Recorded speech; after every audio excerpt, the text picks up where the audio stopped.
absolutely wish them a great game and much luck as they move forward after their time with us at Bishop Hendricken. So what I'm going to do now is call out our senior student athletes and their families. This is the roster that I got. If we could have those student athletes, as your name is called, please report over to Coach Croft. You'll walk through the two lines and you'll remain at the end of the lines for a group photo prior to the start of our game. First, our first senior we'd like to recognize is Chris Lopresti and his mom Mary and Tony Lopresti.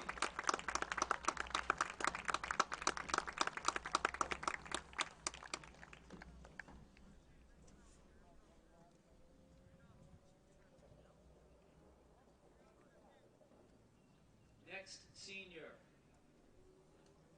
Ryan Shirtleff and his mom Jennifer and dad Gil Shirtleff.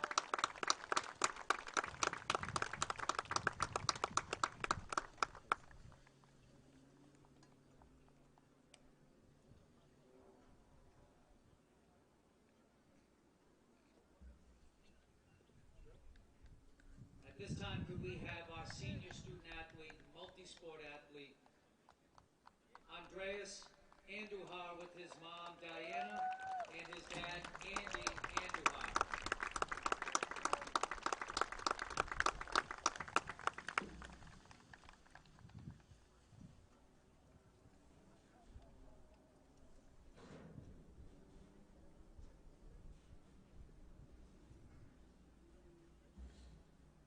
At this time, can we have John Santos with his friend and mentor, Tom Harkins.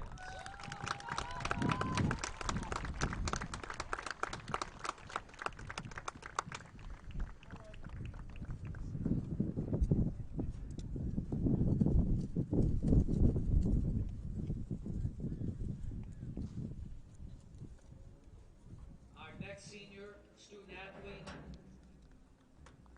is John Fay, escorted by his mom, Laura Fay.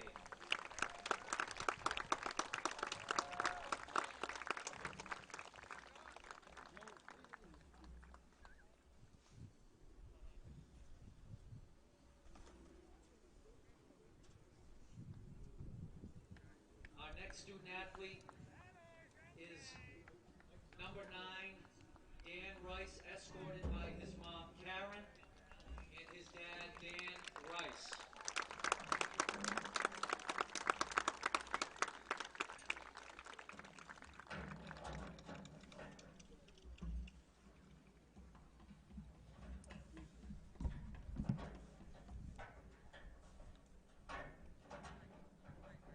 Next is our senior, number 52, Richard King, escorted by his mom, Nikki King, and his father, John Ward.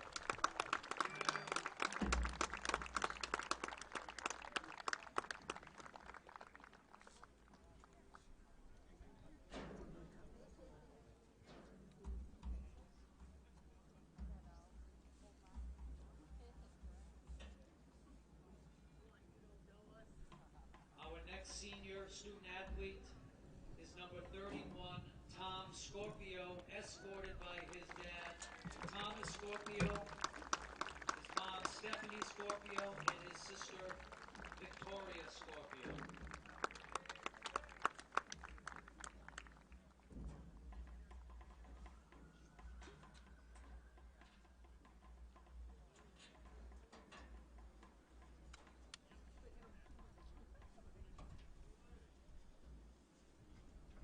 Our next student athletes, seniors,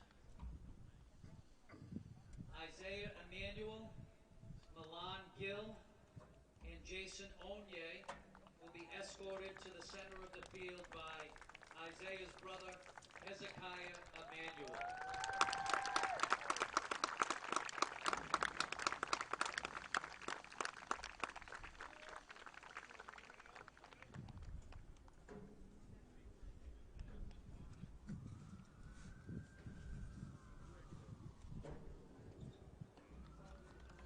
next senior is Sam Alicia, number 45, escorted by his family, Brenda Utaro, Tim Nejas, and Giovanna Alicia.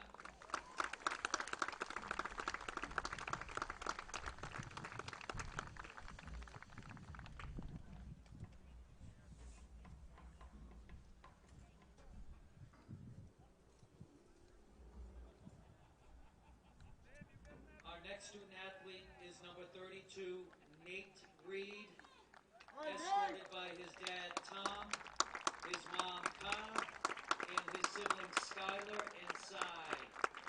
Come out to center field.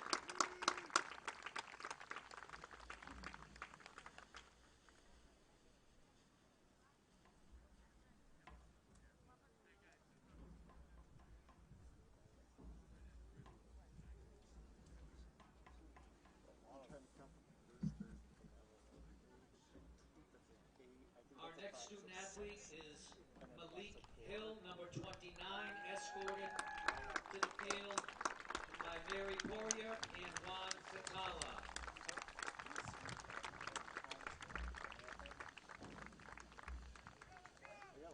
Yeah. There's 20 signs right there. 8, 6, and 4. 20. Yeah. Wow. West had like maybe 9, I think. 11. Our next senior, wearing jersey number 38, is Rupert McClary, escorted by his dad, Trezevon, his mom, Carmen, Ben, and Gabe McClary.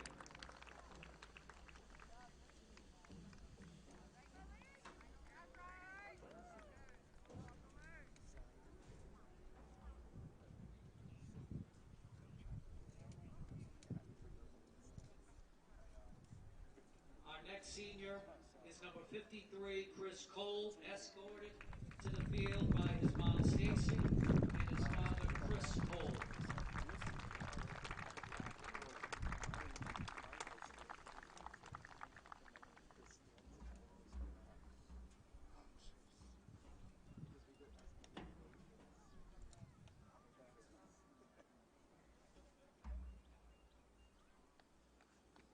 Our next senior is number 77, Luke Caldwell, escorted to the field by his dad, Glenn, and his mom, Monica.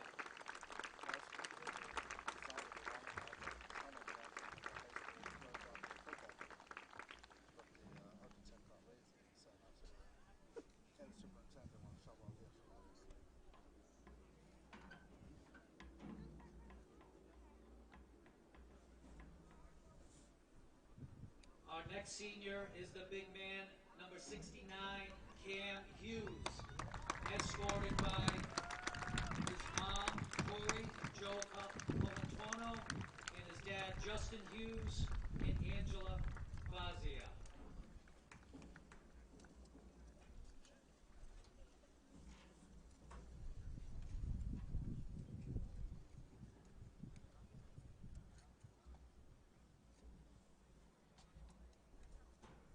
Our next senior is number 15, Shine Fernandez, escorted by his mom, Jackie, and his dad, Felix Fernandez.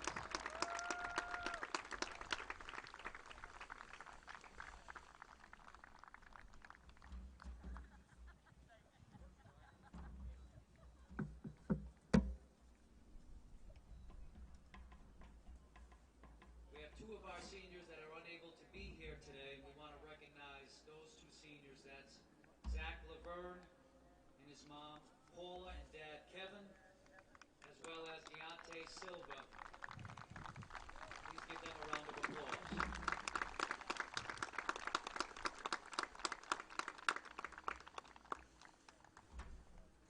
Next, we'd like to honor another senior of ours who's been the voice of Hendricken Athletics for the past 4 years. He has been our voice at basketball games, football games, and every game in between. He's done a wonderful job as the president of our Hawk Sports Management Club. We're very proud of him and his efforts. We want to recognize him and his family. That's James Labassinier, escorted to the field by his mom, Joyce, and his dad, Rich.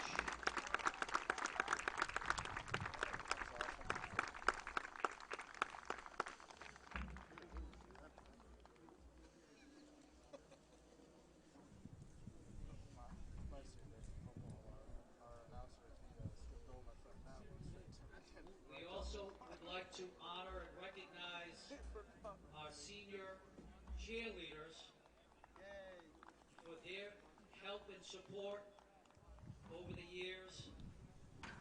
We're going to start with Alyssa Majacomo, senior, Caitlin Clement, senior, Kat Sheridan, senior, and Zoe Plasted, senior. Please give a round of applause to our senior cheerleaders.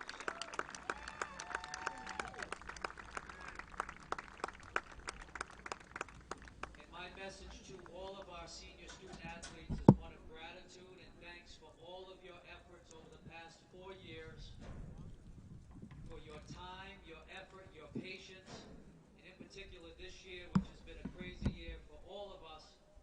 We wish you the very best, both on the field and off the field, and in your endeavors beyond Bishop Hendricken High School. Can we please give one more round of applause to all of our seniors, including our seniors from Cranston West High School.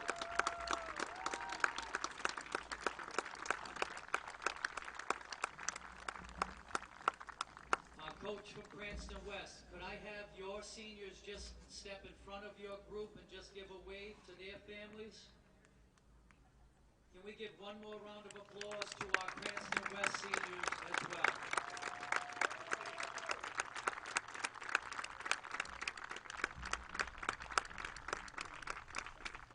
Great job, everybody. Let's have a great game.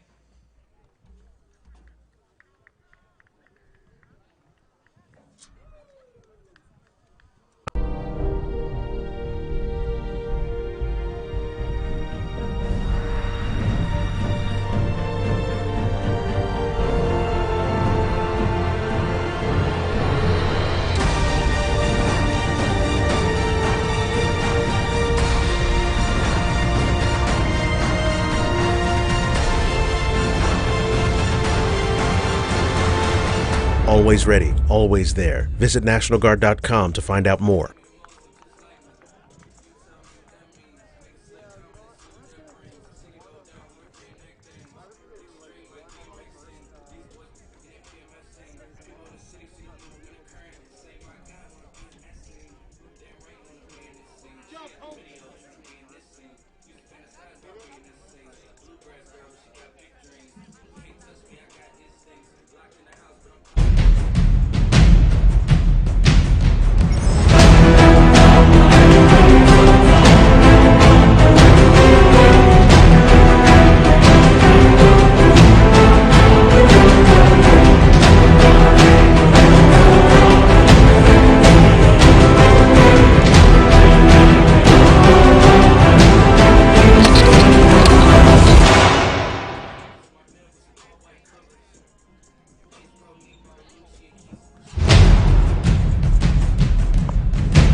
Good evening, ladies and gentlemen. Welcome to Bishop Hendricken High School in Warwick, Rhode Island. It is RIIL football action on this lovely Saturday afternoon. The Bishop Hendricken Hawks and the Cranston West Falcons. Matthew Jones alongside Nick LeBlanc.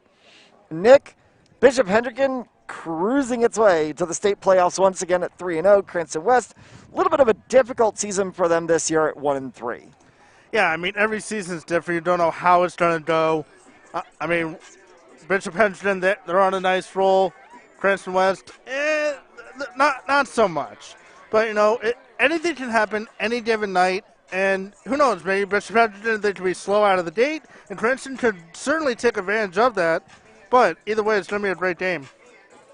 It's the two number 11s headed to the center of the field for the coin toss, and that is Andres Andar, the senior wide receiver from Bishop Hendricken, and then Christopher DeGaitis, the senior quarterback for the Falcons. And we'll talk about players to watch in this game as they are going with the coin toss.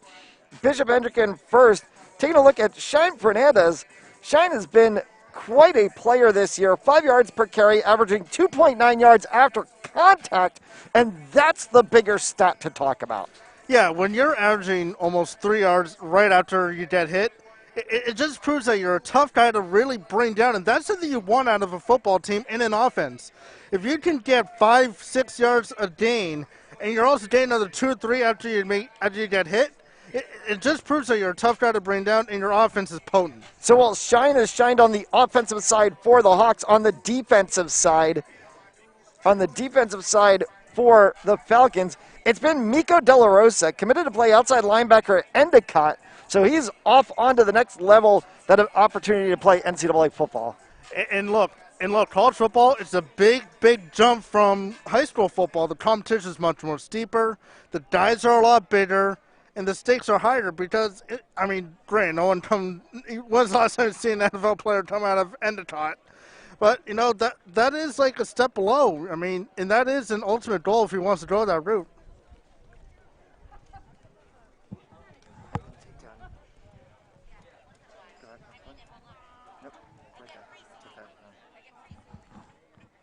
So coin toss all said and done. Bishop Hendricken in the all green with the gold numbers, gold helmets. Cranston West Falcons in the red bottoms, white tops, and the gray helmets. And we are going to pause for the playing of the national anthem.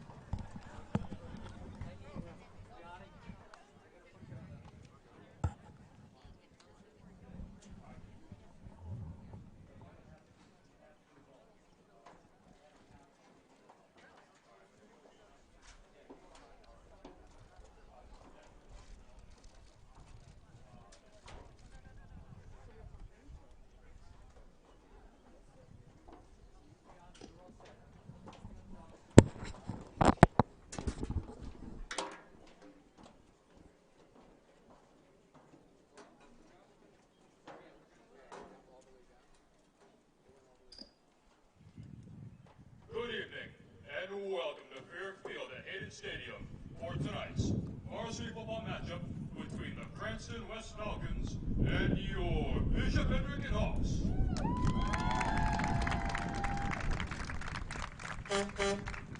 The officials assigned to today's game have been selected by the procedures of the Rhode Island Interscholastic League. Our officials this evening are referee Scott Alexander, umpire Mike Murgo, linesman Mike Hodgkinson, field judge Sean Butler, back judge Bob Miller, and clock operator Dylan Debo. We thank the league and its officials for making this game possible. Please be aware that good sportsmanship must be displayed towards all players, coaches, officials, and spectators at all times. Also, please note that hand sanitizers are located throughout the facility for the health and safety of all. At this time, we ask that you please rise and remove your hats for tonight's pregame prayer. In the name of the Father, Son, and Holy Spirit. Lord God, our Heavenly Father, we thank you for the opportunity to gather together this evening in competition. We ask that all those involved tonight may conduct themselves in a God-pleasing manner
That is the definition of an air horn to get us started from Farrick Field at Hayden Memorial Stadium in Warwick, Rhode Island. Welcome back once again. Matt Ellis alongside Nick LeBlanc. Sounds like SpongeBob's alarm clock. Start with the jokes already. We're not even 1 minute into the game. Clock hasn't even started running yet.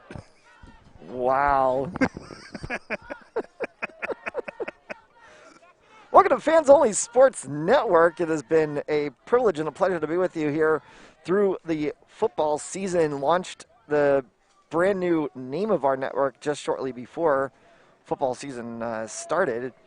And it's been a quite awesome first month under our new flag. Check out all the action on Fans Only Sports. It's fansonlysportz.com. The Cranston West Falcons will kick off. Deep to receive for the Hawks. And it's going to go to the up man. That's number 14. And then he is met right at the 35, maybe 36-yard line and taken down. Falcons number 6, Madison Alvis. Well, this is good start already for the Hendricken offense. They're going to be doing with the wind, so passing the ball should be pretty good. Cranston, when they did the ball, they're going to be going towards the wind, so that might be difficult for them. Once the team switch sides.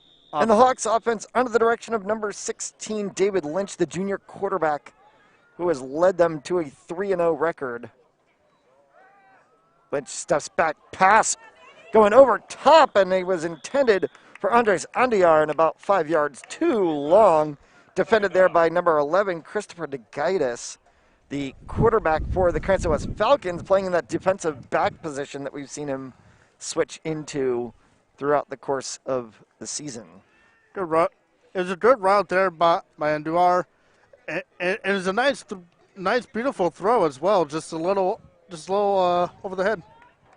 The scoreboard to our right, flashing a message for Quiddy Pay, former Hendricken defensive player, now at University of Michigan, expected to go in the first round of the NFL draft this coming week. And that is an outlet pass that is taken down for a first down pickup at the 45-yard line. Number 17, Andrew Noland, picking up the yardage there. Noland, he did a little quick cut out in the middle, really fooled the linebackers who got sucked into the play, and was able to pick up a nice gain. So a 1st and 10 from the 45. The Hawks in Falcons territory for the first time tonight. A little cut route right through the middle. Noland again, and this time he's going to pick up 12, and he's pulled down at the 33-yard line, but they'll move it again, 1st and 10. Looks like Kevin Carvalito of Cranston. He nearly took the ball into Nolan's hands, but Nolan, his strong hands, was able to hang on for the 12-yard gain and a first down, but he nearly got stripped. So a good first minute of action here for the Hawks. 2 first downs on 3 offensive plays. Again, here's a play action fake kept there by Lynch. Runs it himself on the outside, and then he's going to step out of bounds at about the 13-yard line. Another pickup, 14 on the play, and a 1st and 10 right on the quarterback keep on the play action from Lynch. That is the definition of fooling your opponent. You go to completely hand the ball off, make the linebacker tackle the halfback, and you are able to take it to the outside for a first down run. Excellent trickery there. Pistol formation, split backfield. Now Lynch with Fernandez in the back. They're going to go the same route up through the middle there. That one was intended for Peter Bibby, and it falls just short. So 2nd down for only the 2nd time tonight. Biddy, he was right there, just the pass was a little too low, but great defense there once again by Taviello.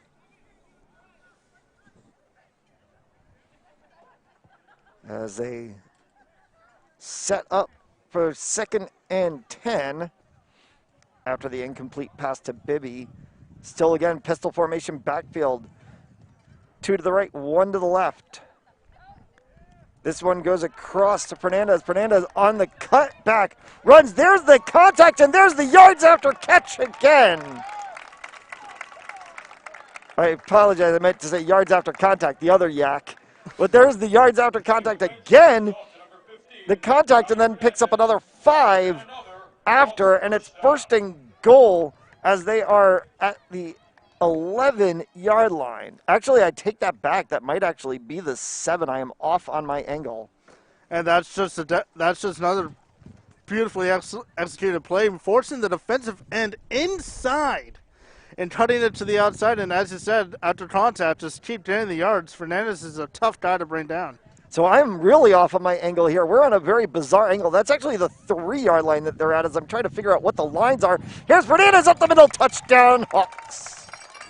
Well, little shuffle pass right there from the quarterback to Fernandez, who's able to just run right up the middle untouched for the touchdown. There are football lines, soccer lines, lacrosse lines, and field hockey lines on this field. It's like you're just trying to figure out what the heck line is on this field. Just about every single sport has a line pitched on this field. There's a kick high and good for the point after attempt, and it's 7-0 Hawks just about 2 minutes into this match. Well, that was a good offensive drive by Bishop Hendricken right there. A good passing attack and a great running attack as well. A good combination of both, and they're already up 7. So we'll see if the Falcons can be able to answer here. We know the Hawks defense has been stingy all year long, and we'll see if they can be able to have a quick answer to come back, or it could end up being a long night. You always want to try to get points on your first possession, whether it's 3 or 7 or even just 6. Just keep yourself in the game. If you let the score get out of hand at any level that you're playing at, whether you're a youngling or you're at the professional level, the quicker you get that down, the harder it is to come back later on in the game. Kickoff from number 9, Daniel Rice, goes all the way to the back, and that's going to roll outside the back of the end zone. So it'll be a touchback, and the Falcons will start play at the 20-yard line. We'll see what the Falcons, see if they can answer here on this opening drive. Tonight's game is presented by Rhode Island Army National Guard.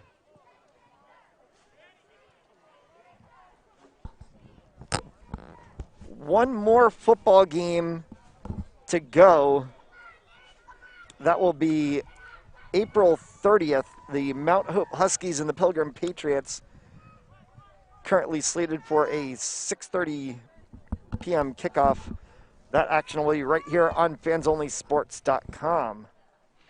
First play action play, and that will get bottled up and taken down in the backfield. Nothing there for DeGitis. Someone up front missed a block. It looked like the right tackle, the right guard absolutely missed their block. And in come the Eagles and just absolutely annihilate the quarterback in the backfield. Loss of 5 on the play. It's going to set a 2nd and 15. And not exactly the way the Falcons want to start this game.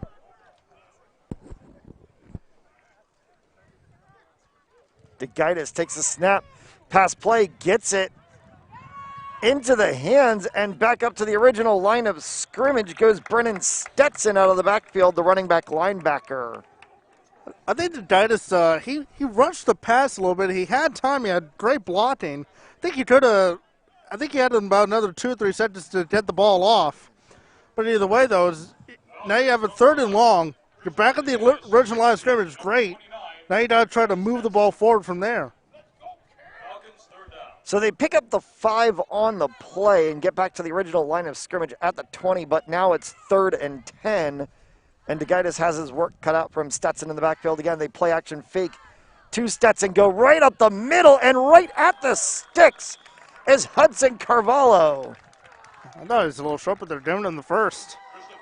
DeGitis again, he rolls out to try to extend the play, and again, he threw off balance. He had the time to set his feet and launch off a little bit better of a throw, but you got the first down, barely. But it's important that you keep this drive moving and take time off that clock. They go with the pistol formation again in the backfield, 2 to the left, 1 to the right. Direct snap off to Stetson. Stetson's going to pick up a first down, barreling across the 40 to the 38-yard line. And a Hendricken player lost his lid in the process of that. What a run by Stetson. I was able to interview Stetson way back late last year, I think around September, about the football season. He said that they'll be ready whenever they could be ready. Here they are, and he just rips off an excellent run. And a penalty called on the play, holding, negates the entire Stetson run and then some. And they are back behind where the original line of scrimmage even was on this, back at the 16-yard line. Flag on the play. Oh, Personal jeez. foul on the Falcons. Oh, personal foul penalty. Wow. That's when the lid came off, probably at the end of the play.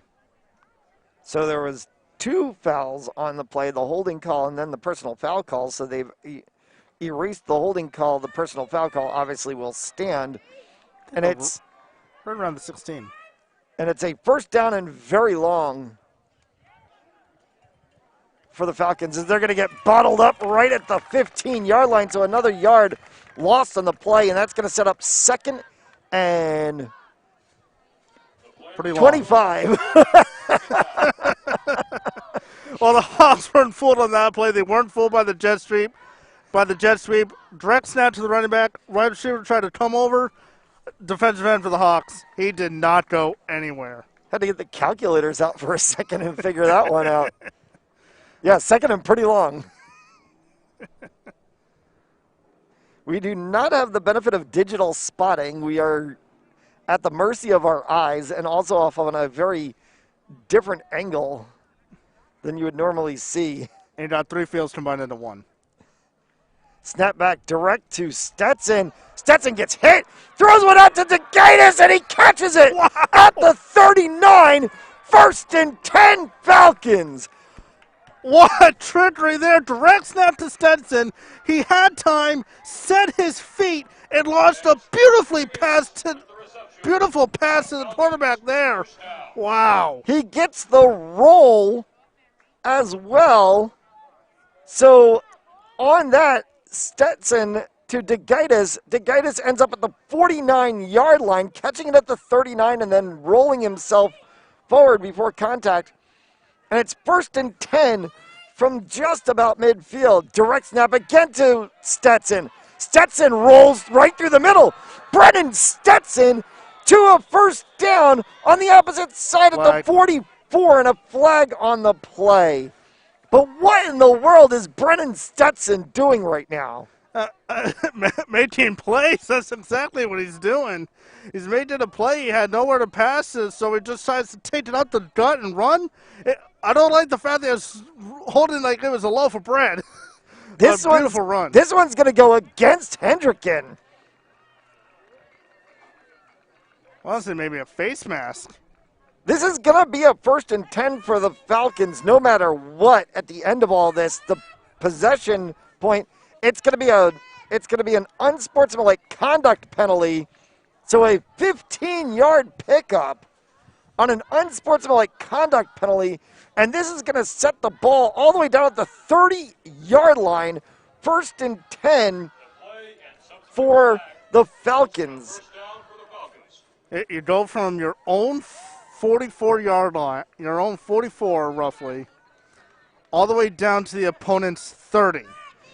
And for point of purpose, this drive started at the 20, was backed up to about the 12, and then landed itself all the way here now on the opposite side, 30. Stetson, direct snap handoff again, falls down this time, and he'll be down by contact, loses about 4 on the play. And the turf monster came up and grabbed Stetson by the foot. But, you know, those kind of plays happens. How you respond after that type of play? You could easily curl up into a ball and, you know, the whole drive gets shut down, or you make another excellent play. And I think Stenson's doing a little too much right now. He's doing a great job trying to make plays and extend this drive. But again, he's doing a little too much and just, leave it in the hands of your playmakers also. 2nd and 15. Stetson still back there. Quarterback DeGatis on the outside. Bounces that pass. And that will set up 3rd down, and we'll see if that ends the Brennan Stetson experiment. Stenson, he's all over the place, and it's a good thing, too, if you're Cranston West. You want to try to get as many guys involved as possible. But now here on third and long, you need a 1st down. Put it in the hands of your quarterback. They're going to send DeGaitis back out wide. Stetson in the backfield again. Pistol formation with Miles Chung to Stetson. Drops back. Stetson rifles one. Is pass interference a play? It's not. Nope. As right there was number 40, Tegan Jeremy, trying to go toe-to-toe with Hudson Carvalho, and he was to the better of it. Carvalho, great street route by Carvalho, but even better defense by Jeremy. Stayed with them all the way through. No interference because he didn't interfere with Carvalho's ability to make a catch. Just excellent defense, but the throw was going to be overthrown by Carvalho by about 2-3 yards regardless. But beautiful throw by Stenson. So 4th down, and because they're at the 35, it would be difficult for them to punt. So Stetson's going to go one more time, right down the middle. Does he have it? Off of the helmet. It bounced right off of the helmet of number 11, Christopher DeGaitis. Cranston West is looking for a penalty for a late hit on Stenson. Well, there could have been the penalty for the late hit on Stetson. There could have also been the pass interference on DeGaitis. Neither of them called, and instead it's going to be a turnover on downs, and it's going to be 1st and 10 for the Hawks from the 35-yard line. Another great throw by Stenson, just unfortunately bad luck as it bounces right off the helmet. 4:48 left to go in this first quarter of action. We thank you for tuning in tonight on Fans Only Sports Network. I think they're giving the Cranston West sideline a penalty. So a sideline warning to the Falcons. If they get a second one, they will be penalized. And now a timeout called by the Hawks, and we will take that timeout as well. You're watching Rhode Island High School football presented by Rhode Island Army National Guard.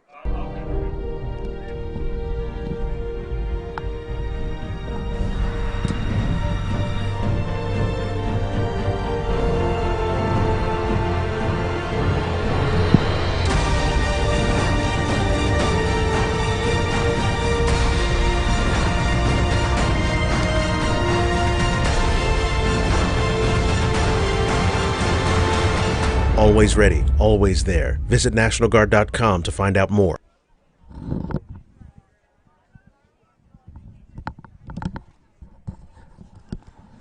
Welcome back to Bishop Hendricken High School, Hayden Memorial Stadium.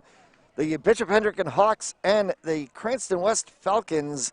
Final game of the regular season for both of these sides. The Hendricken Hawks will be headed off to the playoffs for the Falcons. This will conclude their regular season, but they're holding in right now against one of the best teams in Division I.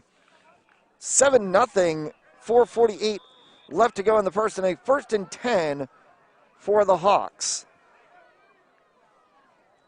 Snap back and a play action fake rolling here as Lynch dumps one off to Andahar, and Andahar is going to get a big run down the sideline, cuts back one more time, and he's taken down at the 21-yard line. I think he stepped out right around the 26, but just a quick little short pass from Lynch to Andahar, and Andahar just does the rest, and he takes it all the way inside the 30-yard line. You are correct on that. The side judge did mark it. He stepped out right at the 26-yard line, and so it is going to be a 1st and 10 regardless.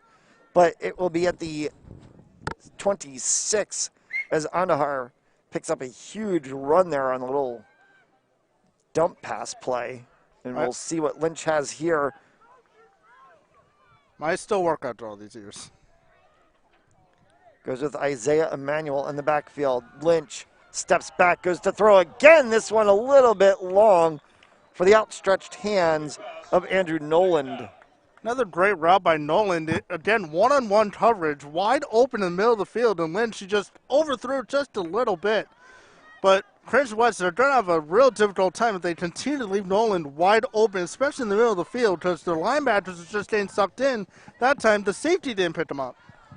Second down for just the third time tonight for the Hawks. They've yet to have a third down. Although this is only their second offensive drive of the evening. Lynch in the backfield, again with Emmanuel.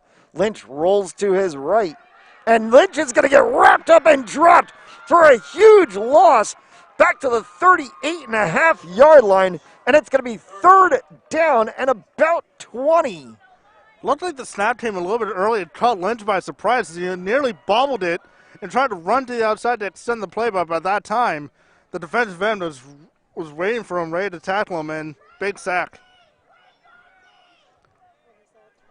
Stops the Eagles in their tracks. So now the ball's at the 38. That's about a 12-yard loss. Yeah, about a 12-yard loss on the play, so it's going to be third and 22.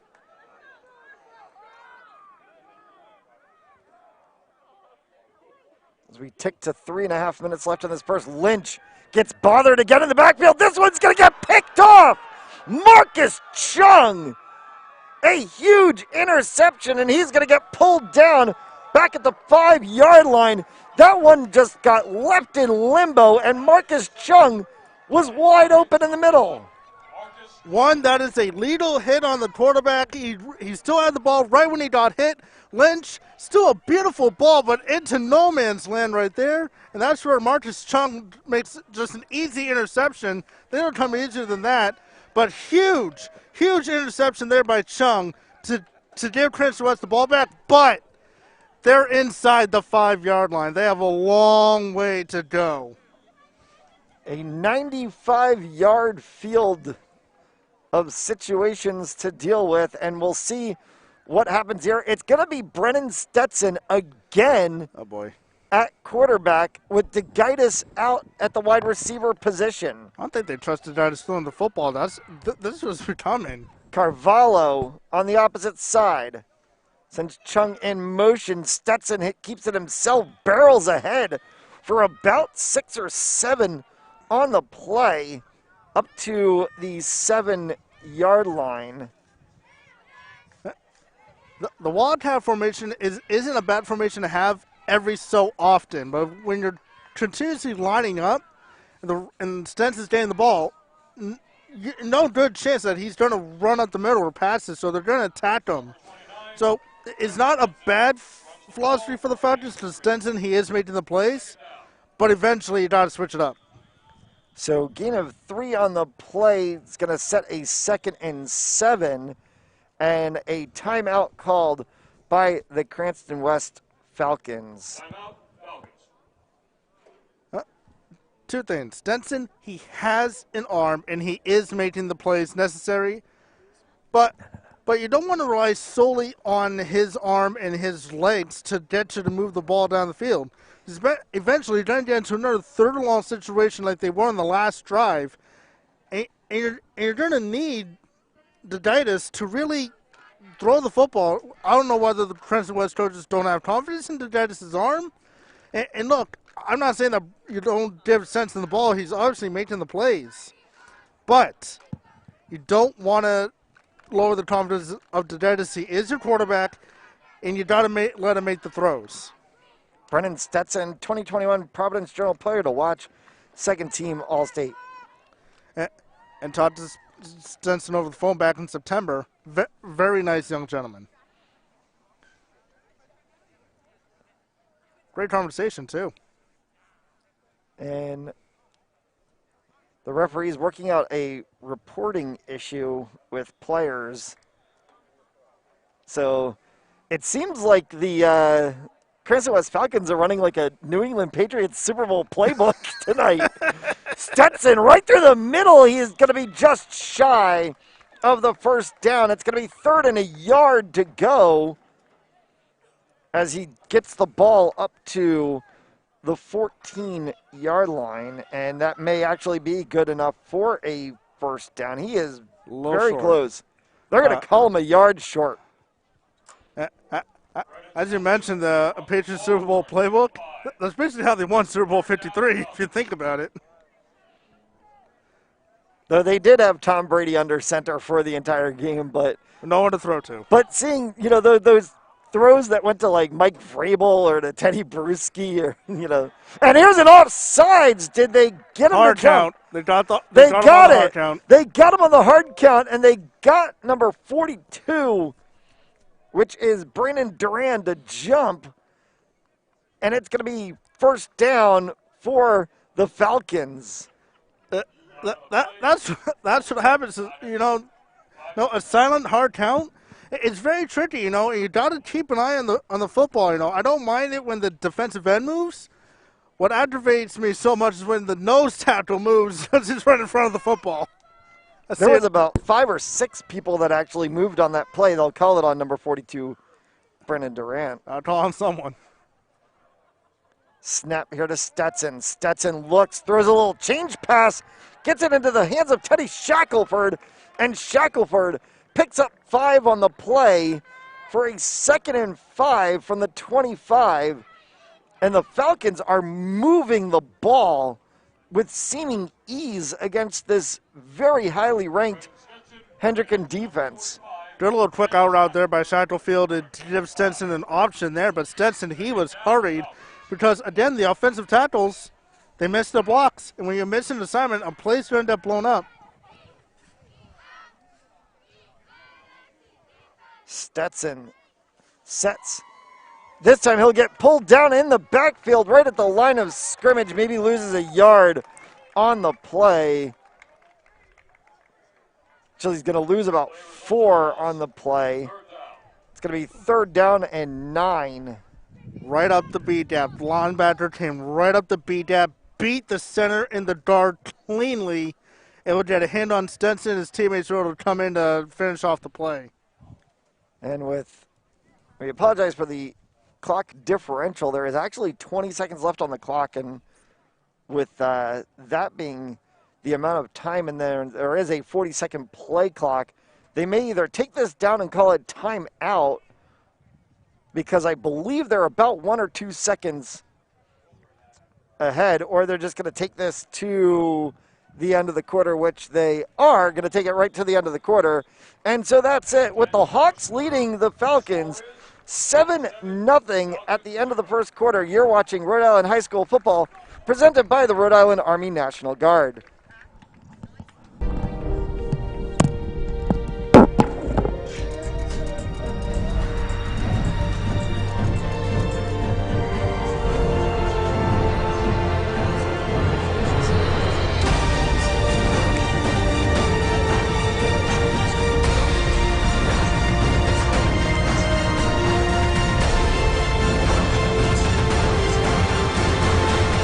Always ready, always there. Visit NationalGuard.com to find out more. Hal's Auto Body and Collision Center keeps you moving.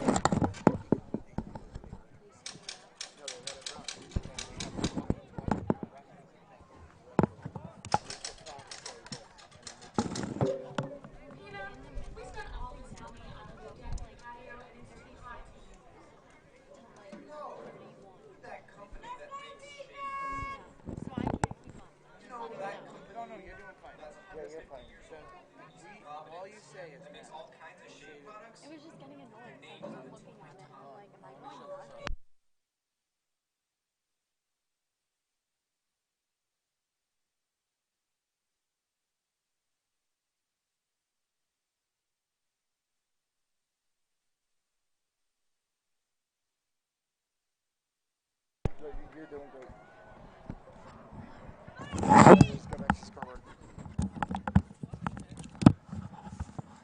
As we are underway in the second quarter of action, and here's a pass right up the middle that is caught, and will be a pickup of about 5 on the play, and it's going to set a 4th and about 4 to go. And I have a feeling in this situation, with the field space that they have, they may punt this one.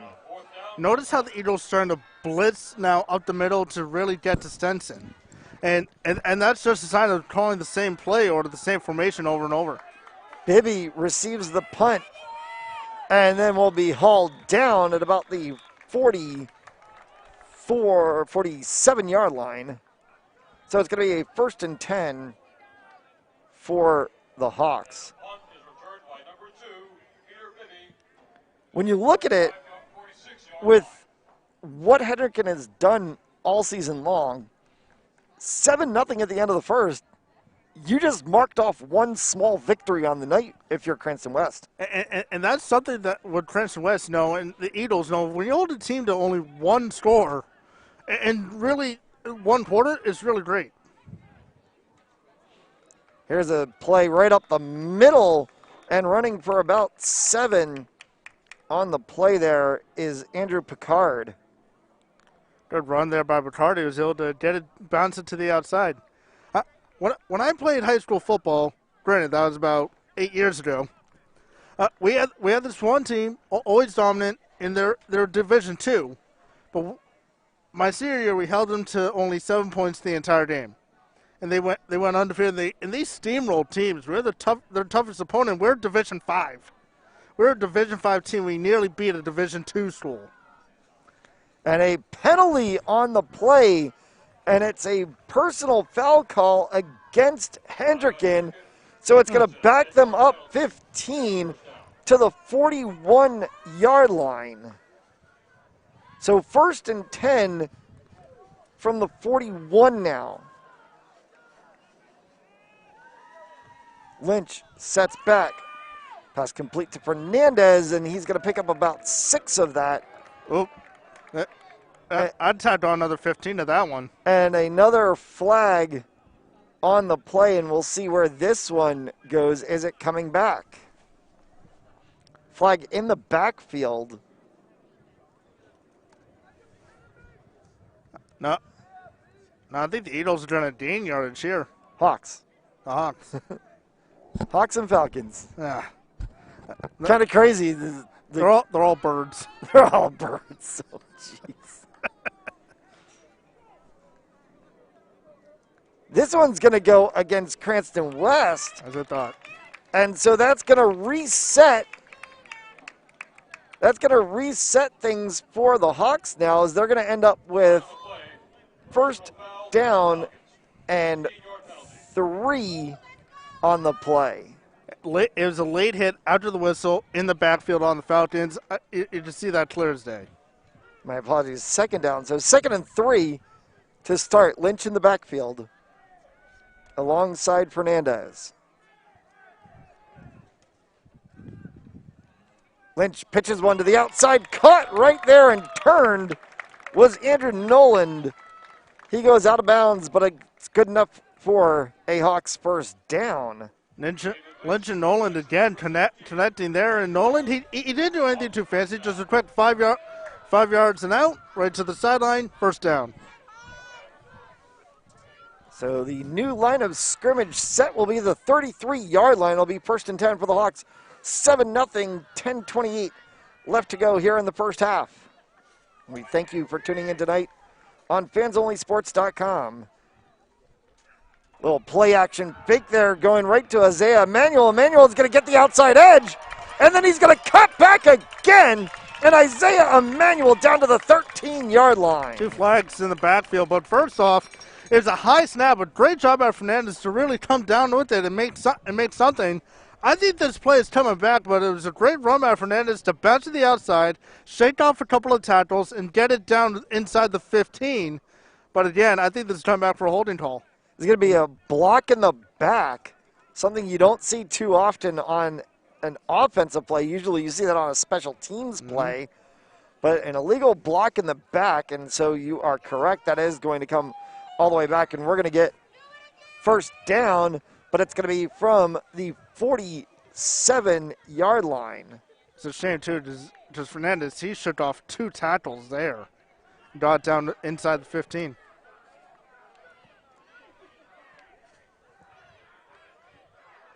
Set up a 1st and 20, I think.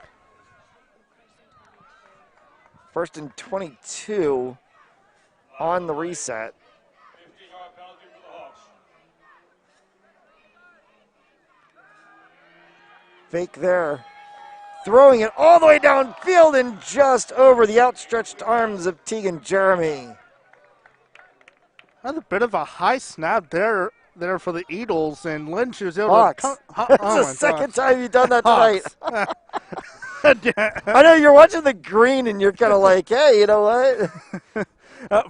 For the Hawks, again, it's a high snap. Lynch is able to come down with it. But a good thing there, though, is able to set his feet, found Jeremy open just well over the head. Sure, I'm sure we will have an Eagles-Falcons game when we get to the NFL regular season in a couple of months. Pardon me, I looked up my birds.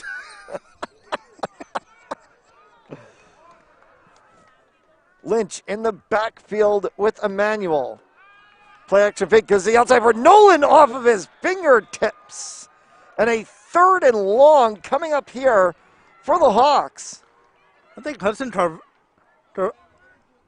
Carvello, he had something there. I think he got a hit in there. Nolan, he nearly came down with that as well for the Hawks. A great play though by the Falcon DB. Now I got my birds in order.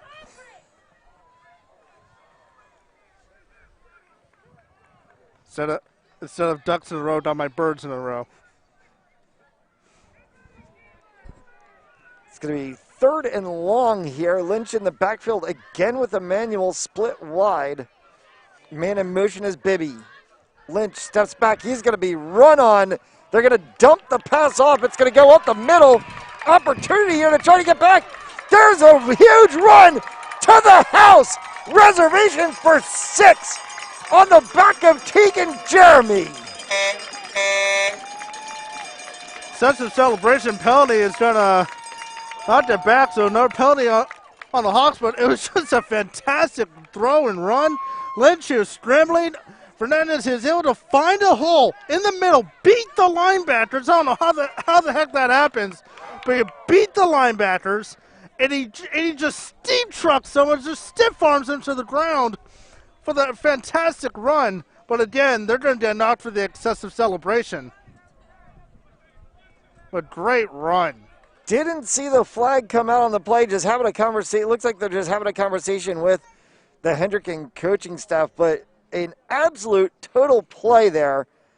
If you wrap it out, as we'll get the extra point attempt here, we'll be up and good for the 14-0 lead. It's the snap to David Lynch, a play-action fake to Shine Fernandez to Isaiah Emanuel, and then Lynch scrambles out and throws a deep ball to Tegan Jeremy, who then somehow figures out a way to truck himself another 15 yards into the house for the touchdown. Just steamrolled somebody, too. Literally just put his arm out and just stiff-armed someone to the dirt. Or in this case, the turf. So, got these multi-purpose fields. Game reset, 9:35 left to go in the first half, and the Hawks up 14-0 over the Cranston West Falcons, and the Falcons will try to get their offense that has rolled a bit into the end zone. They'll have to contend first with the kick return. Daniel Rice will send this one deep to guide us back there with Chung. It's going to go to Chung.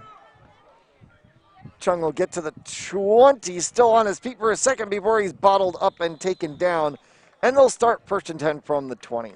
When you're kicking into the wind, like the Hawks are now doing, the wind will knock that ball down, and that's exactly what the wind did there. Could have easily rolled out of the end zone, but the wind was able to knock it down. I think the wind's getting stronger now. It is definitely, and is blowing in towards the field from the back of our broadcast position. I'm already tired of the wind. I had to work in the wind earlier this week. Wind burn. Wind can be your friend on a golf course and can also be your worst enemy. It's my worst enemy. It's my worst enemy. Can't stand working. Can't stand. It's my friend. It's my friend when I'm at Topgolf.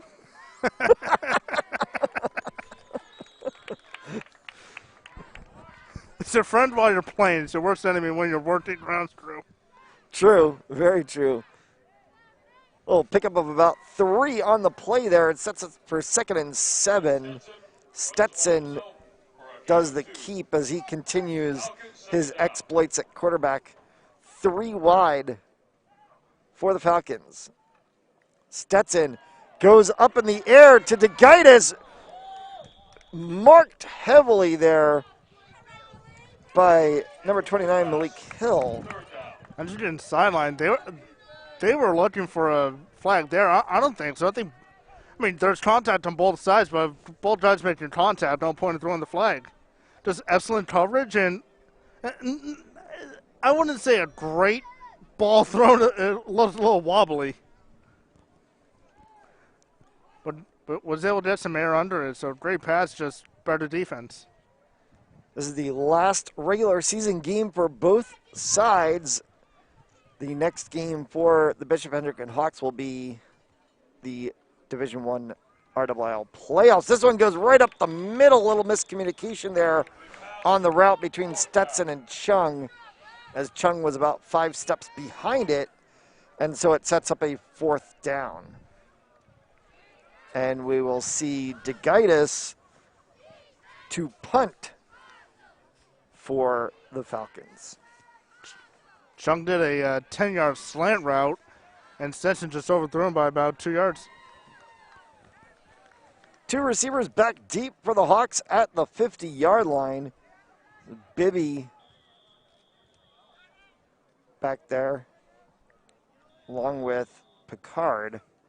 And timeout called by the Falcons, and we'll take that timeout as well. You're watching Rhode Island High School football presented by the Rhode Island Army National Guard.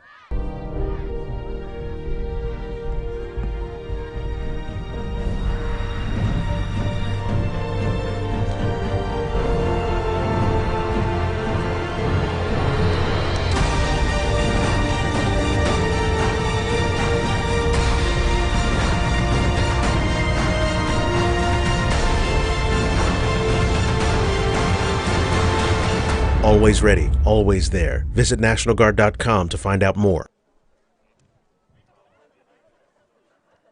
Back at Hayden Memorial Stadium, Bishop Hendricken High School, the Hawks leading the Falcons 14-0, 8:42 left to go here in the first half. Thank you for tuning in tonight on Fans Only Sports Network. DeGaitis takes a low snap here, gets the punt away. This one's going to be caught by Bibby. Fair catch. Was he in the halo? He was. 2 flags down as the contact on Bibby, and this is going to be a big pickup. Yeah, when the guy puts his hand up in the air, you run right past him. Don't touch him, and right there, you touch him. That's going to cost you 15 yards, easy. So instead of making Bishop Hendricken hike the ball inside the 50, they're going to have excellent field position right around the 35-yard line. Bad penalty. Yeah, this is going to be a kick-catch interference on the Hawks, on the Falcons, and this is going to send the Hawks way downfield. So this is going to be a 1st and 10 for the Hawks as they're going to spot the ball down at the 38-yard line. 39. I'm calling it 38. That ball's in the middle of the hash marks, but I think you might be right. The nose of the ball is closer to the 38. You might be right. I'm going down the giant white line at the 40. I'm going with you on it. You're probably right.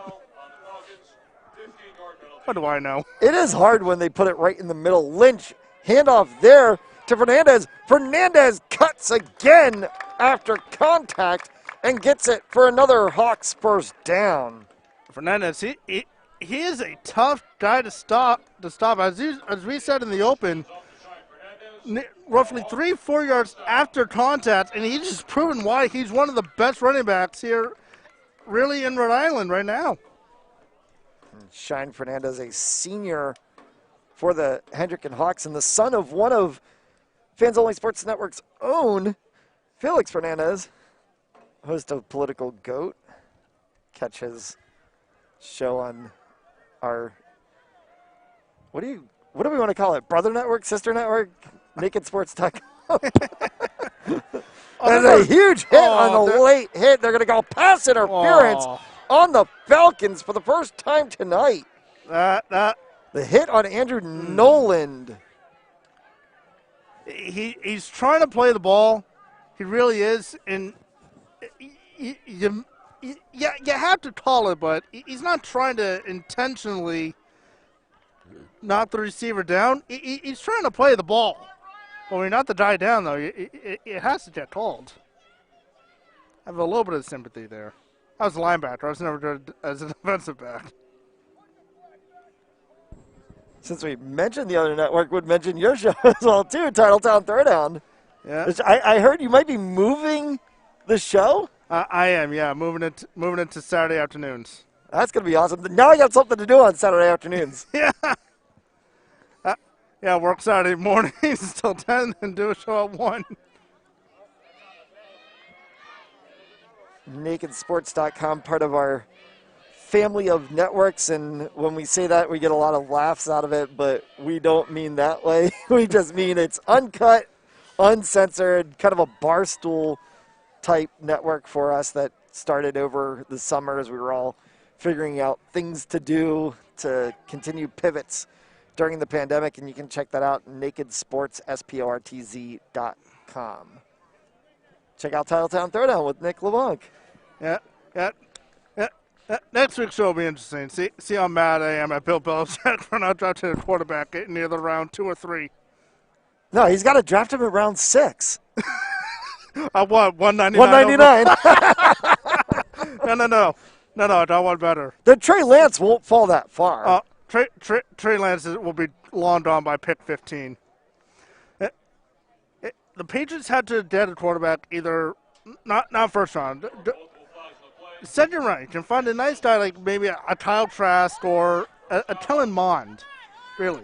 In all that being, spot fell, and it's going to be 1st and 10, and another flag thrown. This one's going to be dead ball and a false start, so it's going to back up the Hawks for 5. It will still be first down, but I'll put him 1st and 15 from the 19. Officials are getting a little flag happy here. Given the amount of laundry we've seen tossed on the field, and we've still got 7.5 minutes left to go in this first half. And a whole nother half.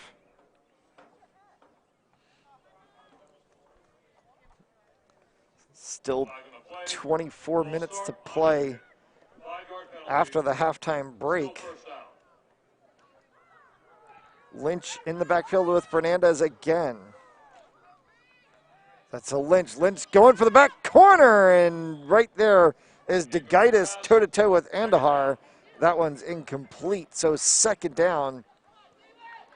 Great coverage there by DeGitis to stay right with them. Another flag. I think there's some chippiness going on. A sportsmanlike conduct penalty. It's going to be on sportsmanlike conduct on the Cranston West Falcons. So this is going to be a first down for the Hawks, and this is going to put them all the way down in striking distance. It has to be half the distance to the goal, but I want to know for what, though? Somebody chirped. Are they chirping at the official?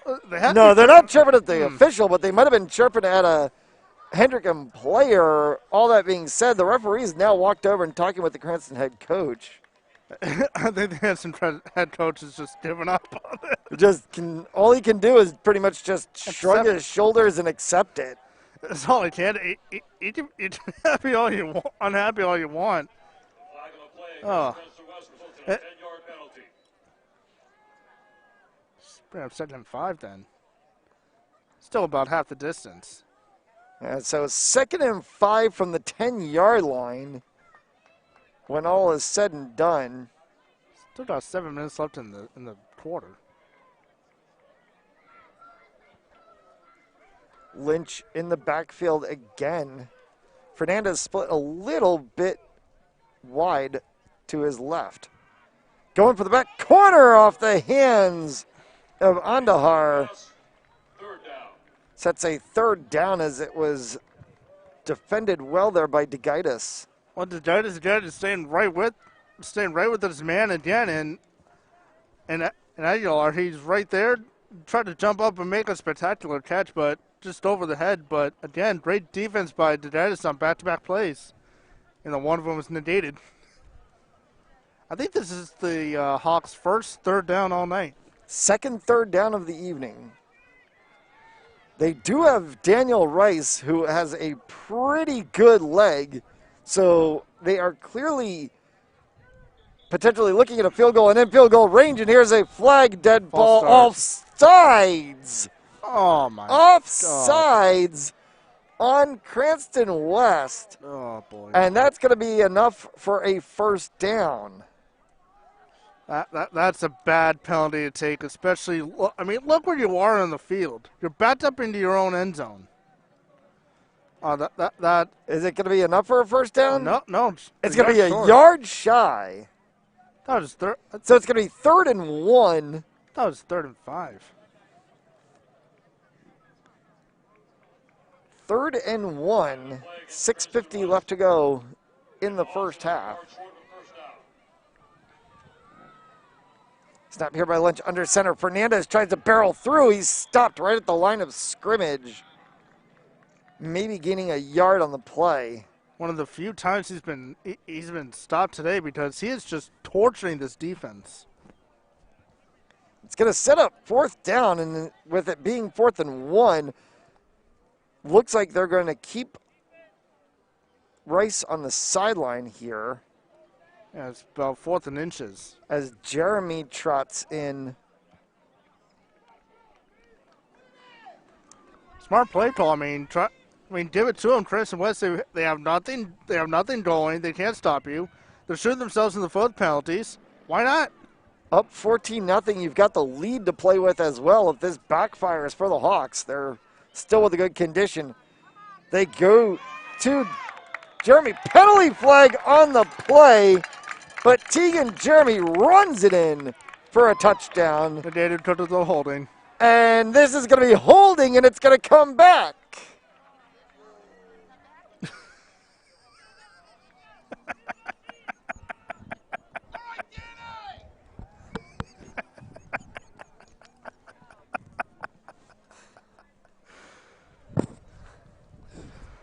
Oh, boy. All sorts of antics going on tonight. Got a little bit of favoritism on this side of the field.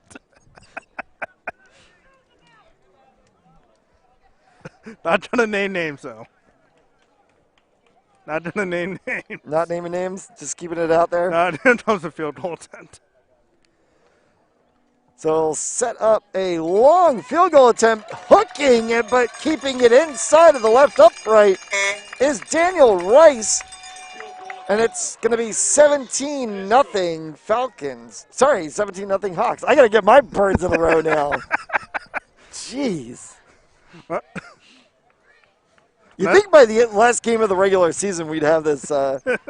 We'd be able to differentiate our birds. When I said the opening of the broadcast that the horn sounds like the SpongeBob alarm clock, it also sounds like an 18-wheel honk down you tries to turn them off on the highway. Matt Gillis alongside Nick LeBlanc. Tyler Ferrer is our cameraman. Alyssa Piznuski, the producer tonight on fansonlysports.com. You have to listen to my corny jokes. The last full weekend of Rhode Island High School football in the regular season. One game left to be played. That will be April 30th. The Mount Hope Huskies and the Pilgrim Patriots. We'll have that action for you right here on fansonlysports.com. As Rice boots one way down the field. DeGitis is going to take this at about the 4. Cutting up through the middle, and DeGitis is going to get hit and dropped at about the 14-yard line. Sorry, I checked that again, the 24-yard line. And that's going to be a 1st and 10 for the Falcons. That's what happens when you have these multi-purpose fields. You, especially down like inside the 20, you don't know where the ball's placed. Middle of the field, you're fine with. We're also on a very off angle and set down a little bit from where you might normally Yep. be in broadcasting a game. It's high school sports. It's all right. But this is going to be a huge offensive drive for Cranston West. Try to generate something because you're going to get the ball to begin the second half. So you want to try to generate something, get a score here, down by 10 entering the half. Then when you come back, you have a chance to get down by 3. Snap back and then dumped right in the backfield is DeGaitis. Sorry, check that. Is Stetson. The offensive line is just being overpowered by that Hawk defensive line. They're just getting pushed right back. A loss of 3 on the play, and it's going to set up 2nd and 13.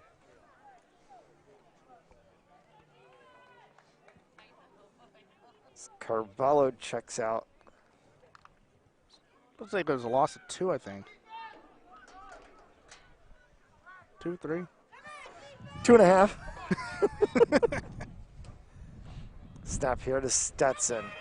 Stetson throws to DeGaitis up the middle, and DeGaitis catches it right at the 30-yard line. Hit in the air and taken down immediately, but a big pickup sets it for about 2nd and 4. 3rd and 4, my apologies. Yeah, a bit of a high pass there by Stetson, but good ups there by DeGaitis to jump up and make the catch there and make it 3rd and manageable. He made it 3rd and manageable. So a manageable 3rd and 4.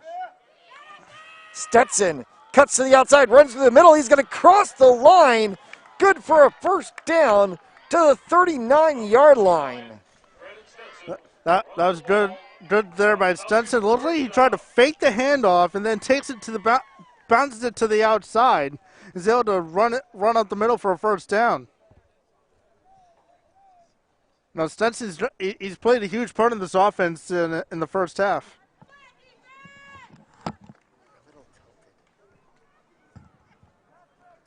And there he is once again in the backfield.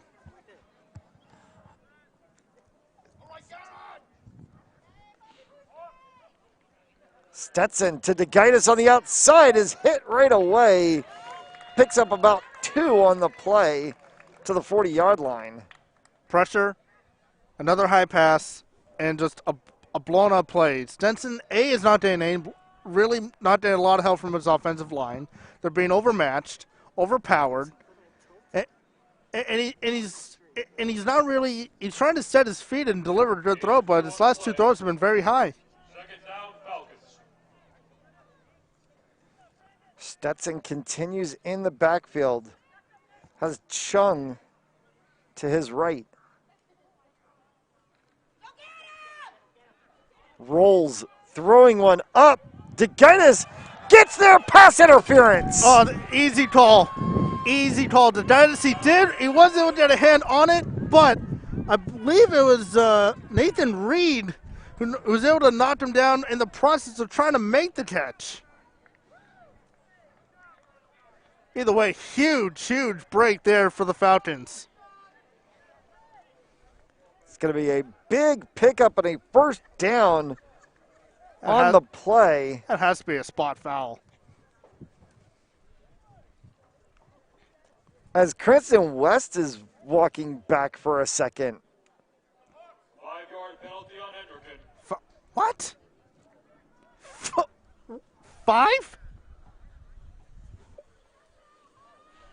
What? Hang on a second. There's a couple of different things going on here. We're going to have a conversation between the referees and the Cranston West coaches, and 5? Teddy Shackelford has also gone over there along with the referee as well and is talking to the coaches. 5? I'm not sure how it's 5. The flag was thrown down at like the 30-yard line. The flag was around the 30-yard line. The play developed at the 40. It should at least be 15 yards. We'll see how this one gets sorted out all at the end of it. That's a new one to me. 5 yards on a pass interference at the 30. You've got to be kidding me.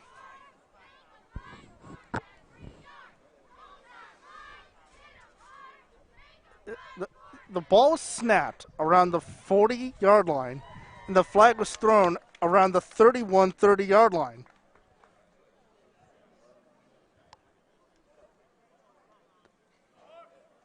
I want to hear this explanation.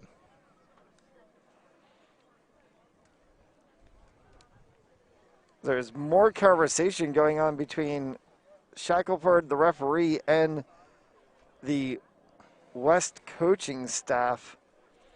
And now the referees are heading over and talking to the Hendricken coaching staff, and they're going to walk this one off and place it down at the 44-yard line. So it is a 15-yard penalty after all said and done, and it's going to be a 1st and 10 from the 44 for the Falcons after all of that which occurred, which we will not break down for you in the essence of time with 3 minutes left to go here in the first half. At least he got the yardage right. Stetson rolls to his right, hit as he throws, and that one will drop incomplete. He had a man open towards the far sideline from us. Yeah, hard to see the number here with the sun going down and the lights on the field. So 2nd and 10 from the 44 for Stetson and the Falcons offense here, trying to put something on the board in the final throws of the first half. They will get the kickoff to start the second half.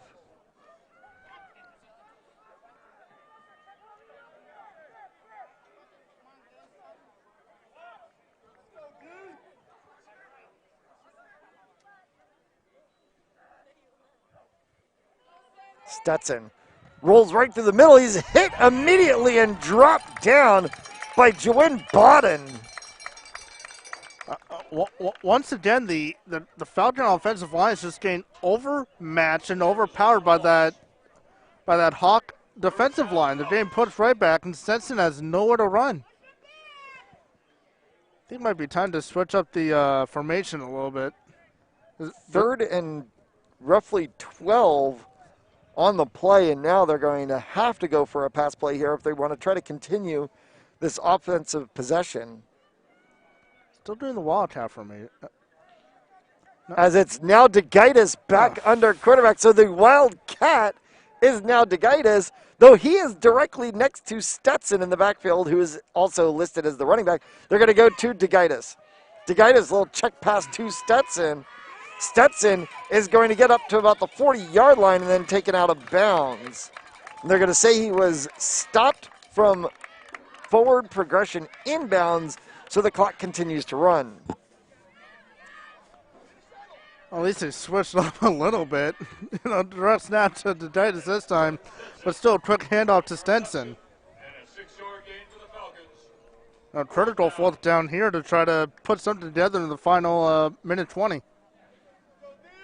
4th down for the Falcons, needing to put something on the board here as they trail 17-0. A touchdown in the first for the Hawks, a touchdown and a field goal in the second. Sits us at 17-0 inside of the last minute to go here as they're running this one to the line and then calling a timeout. Timeout, 57 seconds. So Cranston West calls their final timeout of the first half. We'll take that timeout as well. You're watching Rhode Island High School football presented by the Rhode Island Army National Guard.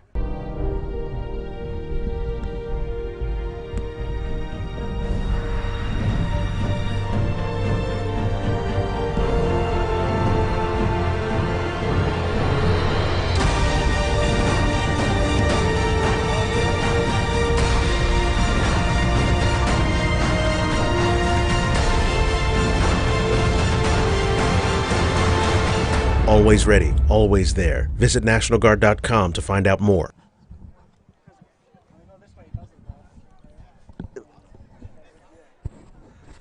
Welcome back inside Hayden Memorial Stadium, the campus of Bishop Hendricken High School. The final night of the regular season for the Hendricken Hawks. They'll be off to the Division I playoffs. For the Cranston West Falcons, they will turn their eyes towards the summertime and get ready for what we expect may be a regular season come September. Fingers crossed. Fingers crossed. This very short 5-game spring season, which they called fall 2, and I'm not exactly sure you could have can't consider called it fall, You can't. though the weather has been quite bipolar in Rhode Island the past week. As Stetson rolls to his right and then dumps one into no man's land, and it's going to be a turnover on downs. And with 48.9 seconds left to go, it's going to be a 1st and 10 for the Hawks from the 41-yard line. New England weather is bipolar. It was 70 degrees, then it was 40 degrees, then it was 80 degrees, then it was 32 and snowing, then it was something in the middle of 50s. It was 72 at one point this afternoon. It's going to be about 57 by the time we were done this game. It's not too bad. Not too bad. Until the rain starts tomorrow. Oh, jeez. Don't even say that. Lynch takes a snap, looks to throw one out over the hand of Emmanuel. And it's incomplete with 40.6 seconds left, and it will stop the clock. So we will have to run at least one more play before the Hawks will be able to take it to the locker room for halftime. We've seen a lot of good throws by both Lynch and Stenson. They've just been inaccurate passes. Beautifully thrown balls, just a little bit inaccurate. Lynch again with Emmanuel in the backfield. One in motion, play action fake there. Sends one down in the middle to Jeremy. Tegan Jeremy's off to the races. Is he going for the hat trick? Tegan Jeremy, 3rd touchdown of the night. Just a little slam pass. Another slam pass there. Lost my train of thought for a second. Just another quick little slam pass from Lynch. Jeremy just found that little open hole, and then he was off to the races, being chased down, but he wasn't going to get tackled. Tegan Jeremy has combined for pretty much all of the Hawks' points tonight. He's accountable for 20 of the 23 points.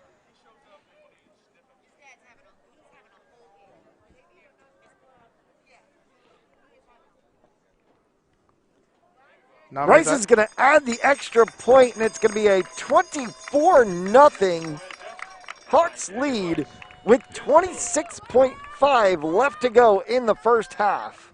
That's just a killer for the Falcons. You're playing a great first half, and then the penalties started, the defensive breakdowns, the offensive breakdowns. You had a good first half. You had the Hawks on the ropes, and you had a chance, and then all the penalties just shot you in the foot, and now the Hawks are just steamrolling you at this point.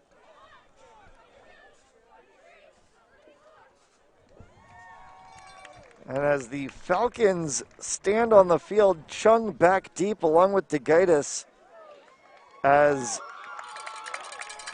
the Hawks special teams discuss things before they trot out.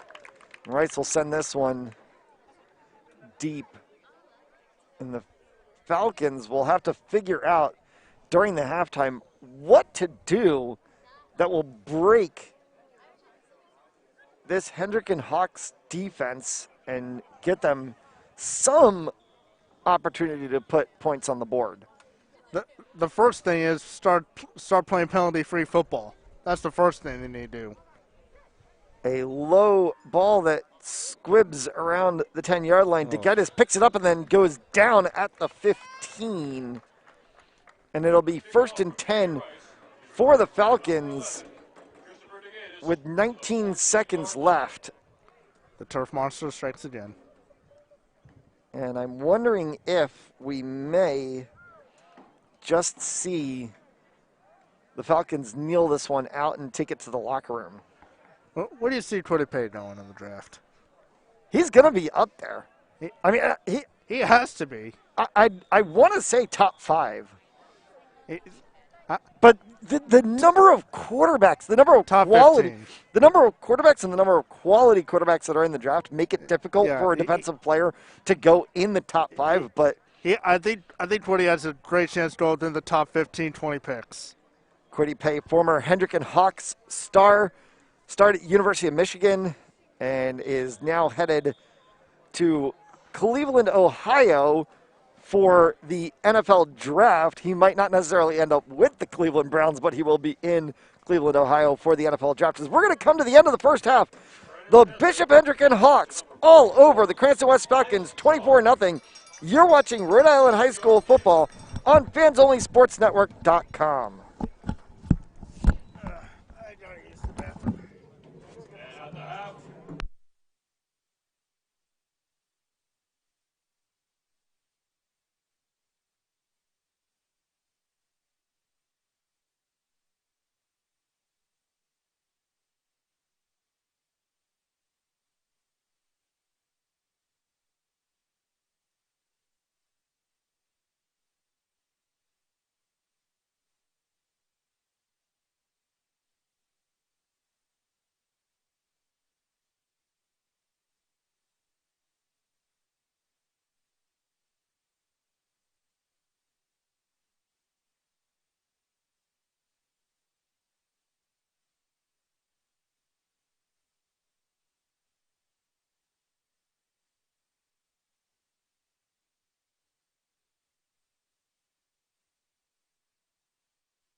Welcome back inside Hayden Memorial Stadium on the campus of Bishop Hendricken High School. It is second half action between the Bishop Hendricken Hawks and the Cranston West Falcons, 24-0 for the Hawks.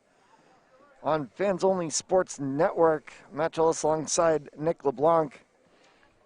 And we will see with the Falcons set to receive the second half kickoff if they can also kick off anything offensively.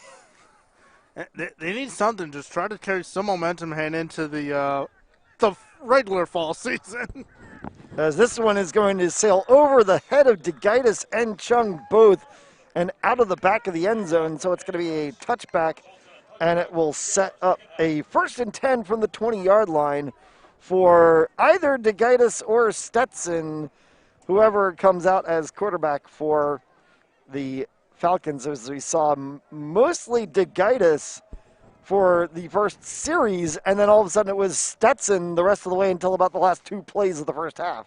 Yeah, what's important for the Falcons right now is just try to get something going, just something to make you feel good about this game's out of hand. Most likely, the Hawks have this pretty well in hand, but you don't want to give up on a play either. And it's going to be Brennan Stetson with DeGitis in the backfield as well.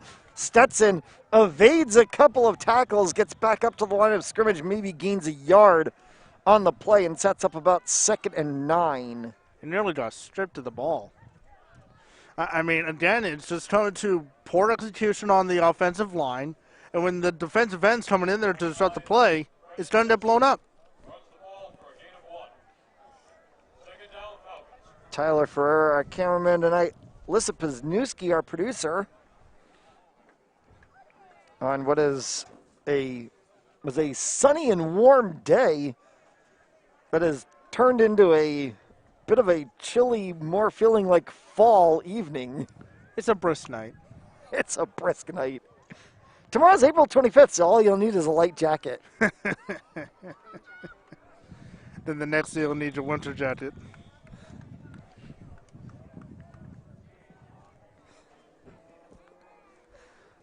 A lot of references to that movie going on tomorrow.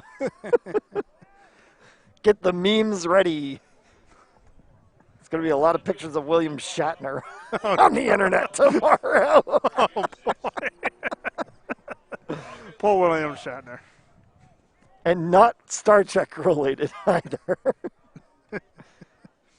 Stetson in the backfield sends DeGitis in motion. Keeps it himself. Tries to barrel through. Rolls off a couple of different defenders. Gets across the 30 and a first down. That's just powering your way through the defense, not refusing to go down, keeping your legs moving, and that's exactly what you want to see out of any player. Keep the legs moving, power your way through to get a first down. We apologize for any awkward differences that we might have between our clock and the game clock. We're not connected directly to the clock, so we're controlling it all manually. We also don't have a walkie-talkie to the referees. As fumble, and that's going to be recovered in the backfield by the Hawks. Bad snap. It was a high snap. It went off the fingertips of Stetson. He tried to make 2 recoveries on it, but by that time, a Hawk defender was already in the backfield ready to jump on it. And that's just a killer for the Falcons. So it's going to be 1st and 10 for the Hawks offense. They're going to start from the 27-yard line,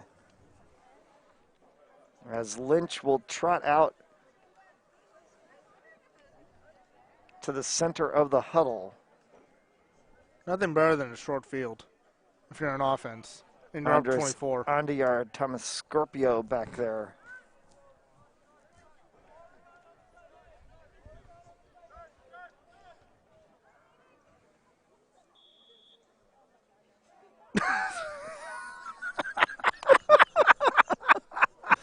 These referees are making a very interesting day. This one's going to go to Scorpio up the middle. Lynch was set under center. Every player on both the offensive and defensive sides were down. Lynch is in the midway of his count, and the ref just pushes the button on his whistle. The refs are using digital whistles that are handheld. So just an errant flick of your finger pushes the button and will make the whistle go off. All things in the era of COVID. Here we go through the middle, bouncing off of players as Isaiah Emanuel cuts to the outside. Isaiah Emanuel, touchdown. Manuel he also powered his way through that defense. Cranston West just absolutely no way to stop this Hawk offense, and now they're up 30. With a Danny Rice extra point to come,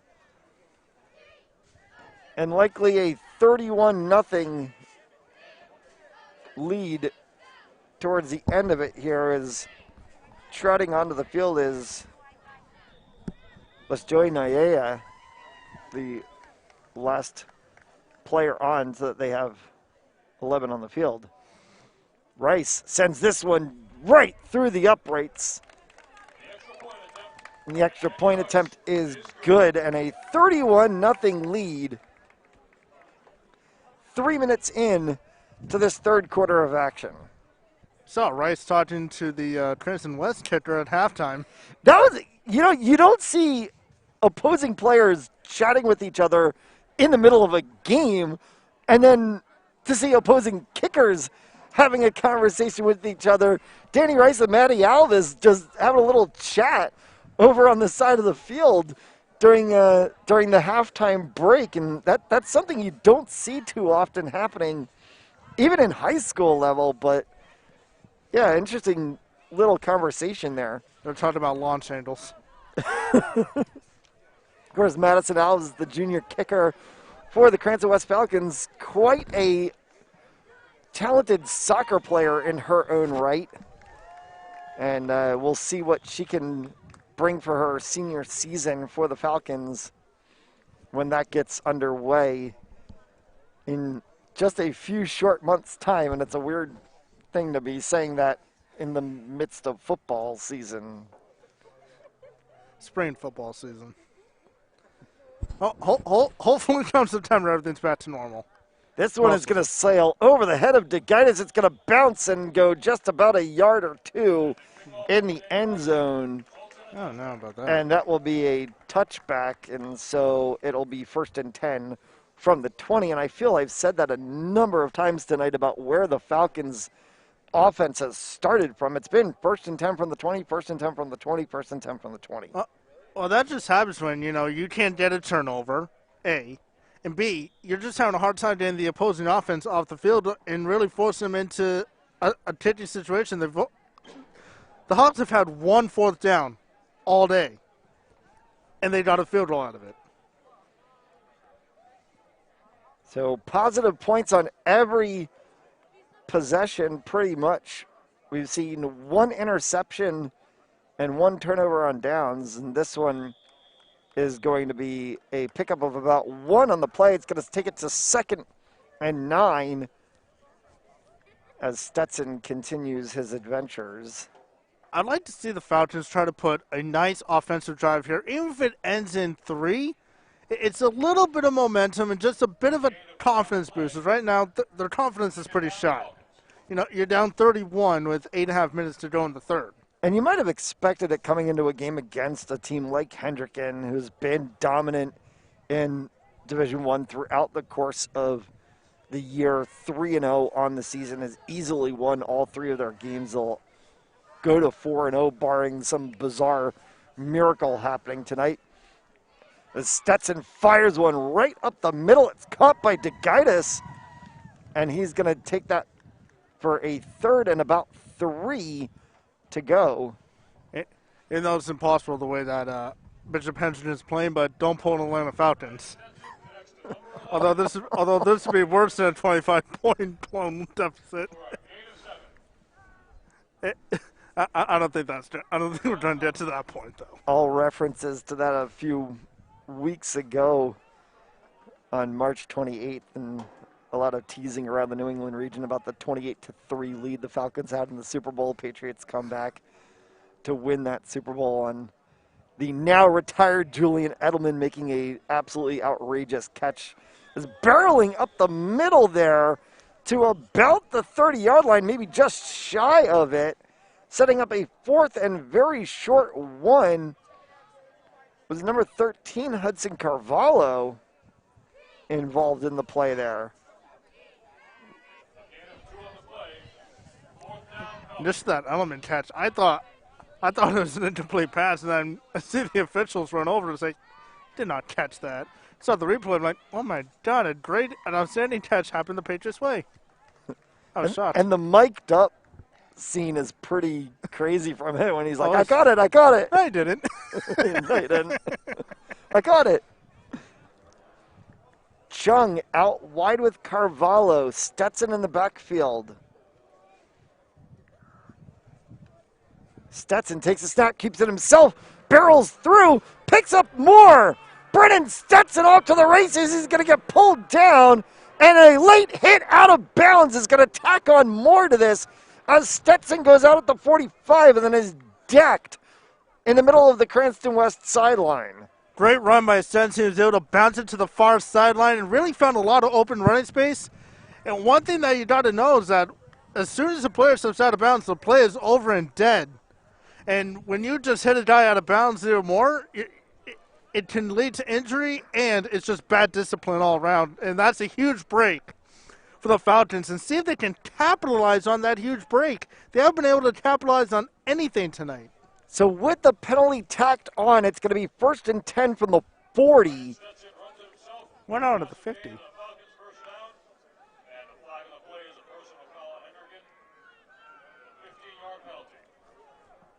A 15-yard penalty from the 45 takes it to the 40 on the opposite side of the field. Snap to DeGitis. DeGitis carries for about 2 on the play and sets up a 2nd and 8. And the Falcons look to be in business for only the 2nd time this evening. We'll see if they can turn this in positively. Their opening drive was very good. They got it down to about their own 15th, and that's when the penalties started happening. So a strong opening drive here of the 3rd quarter. See if they can be able to turn the board a little bit, as it's been all Hawks from the opening kickoff. A 31-0 lead as we play with 5.5 left to go. Here's DeGitis rolling to the side. This one's going to go short. It's going to be almost intercepted as it bounced off of the hands of the Hendricken cornerback. It looks to be number 29. That's Malik Hill. Is right in Hill's mitts, too. Right in his mitts. He just could not hang on to it. And really, the Ditas, greatly thrown ball, but just bad placement. It was in double coverage. Hill down there along with Andre Fisher and Andrew Picard. The 3 players causing all sorts of havoc. Triple coverage for the Falcons offense. It was Hill who ends up breaking up the pass. Should have been picked off. Now Stetson in the backfield again. Stetson takes a snap, finds a gap in the middle, tries to push further, and he gets pulled down at the 35-yard line. It's going to set up a 4th and 5. I'd go for the Falcons just in terms of, confidence boost. And what do you have to lose down 31? What do you have to lose down 31? It's your final game of the season. You got nothing to lose. I'd try it. You can't really punt unless you want to pooch punt this one because you're pretty far down the field. We'll see what they do here. Shackelford has come back in for the Falcons. They're going to split DeGitis and Chung out wide. It's going to be Stetson in the backfield along with Miles Chung. And they have Carvalho split to the other side. Direct snap to Chung. Chung is going to get lit up right at the 45-yard line. Actually going to lose a yard on the play, and that's going to be a turnover on down. So 1st and 10 for the Hawks coming from the 37-yard line. Another promising drive just right down the drain for the Falcons. And really, credit to the Hawks. Their defense has bent a few times tonight, but it has not broken. And that's where you got to have a bend, don't break mentality.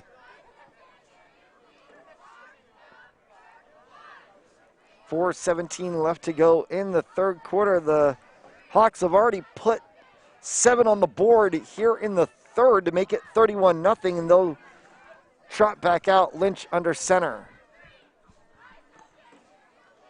Snap that gets pulled down.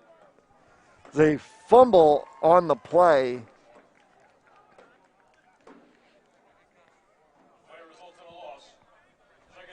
It's not really a killing play for the Hawks. The Hawks can afford a few plays that for negative yardage. They can afford a few plays like that.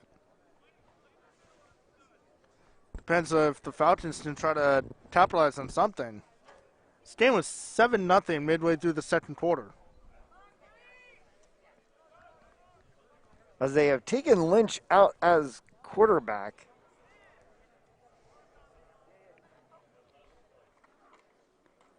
There's a handoff.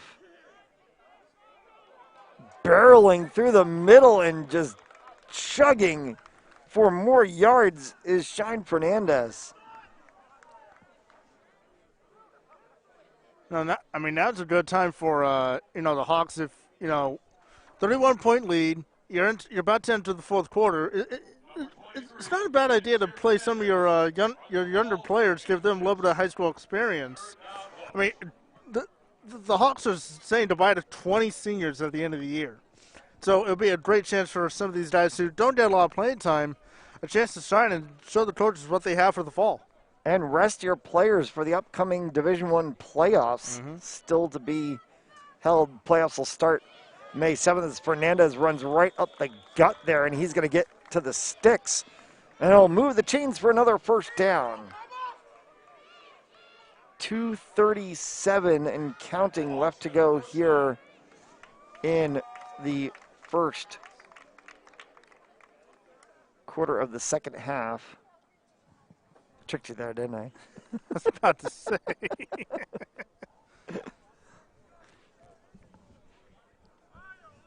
As clock has restarted here as they have placed the chains, and we're 4 points shy of the running clock rule as they are bottled up right at the line of scrimmage. I have to say, I have mixed feelings about the running clock. I have a little bit of mixed feelings about the running clock. I mean, it's a great way to speed up the game at the end when it's a score like this. But at the same time, though, it's a little bit of a breaking football tradition. Like if there's an incomplete pass, the clock's still running. It gives the offense less time to try to put something together. So, and it completely eliminates the opportunity for potential comeback to happen because you're just running the clock off. It's like saying, "Oh, the game's over," because you're up 35 points. Like you're just doing this for cardio. It's possible to have crazy things happen. It's like saying, "No, we're just letting you play for cardio reasons." I don't know. I don't know. It's a nice rule to have, but there's just a lot of flaws. Yeah, and you understand it maybe that we say, okay, it's a rule that you have in youth football. It's a rule that you have in high school when you still have younger players who are still developing. You don't want to end up with these 68-0 blowout games, and ending up, demoralizing a team. So I understand it, maybe in that respect too. But, yeah, there are a lot of questions around whether or not that's the best way to continue, especially as players and player mentalities develop as well too. Here's a run up the middle from Fernandez. He's going to get up to about 2 yards shy of the chain marker. It's going to set a fourth down and about 3 for the Hawks, as they are going to take this one to the end of the quarter and will take the end of the quarter along with them. You're watching Rhode Island High School football presented by Rhode Island Army National Guard on fansonlysports.com.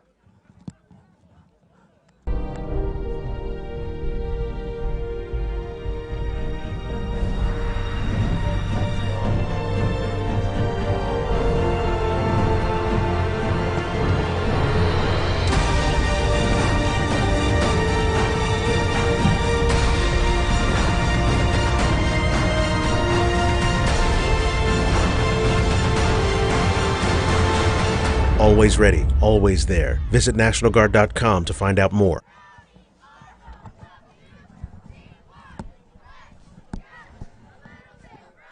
Welcome back inside Hayden Memorial Stadium, the campus of Bishop Hendricken High School. The Hendricken Hawks all over the Cranston West Falcons 31-0. Matt Ellis alongside Nick LeBlanc, Tyler Ferrer, our cameraman, Alyssa Paznuski, our producer tonight, on what has turned into a bit of a chilly late April evening, as the Hawks will punt. Why not? On 4th and 2, up 31. Marcus Chung back to receive. This one's going to get wobbly, and then will bounce and be caught at about the 27-yard line. So 1st and 10 for the Falcons. There's your pooch punt. There is my pooch punt.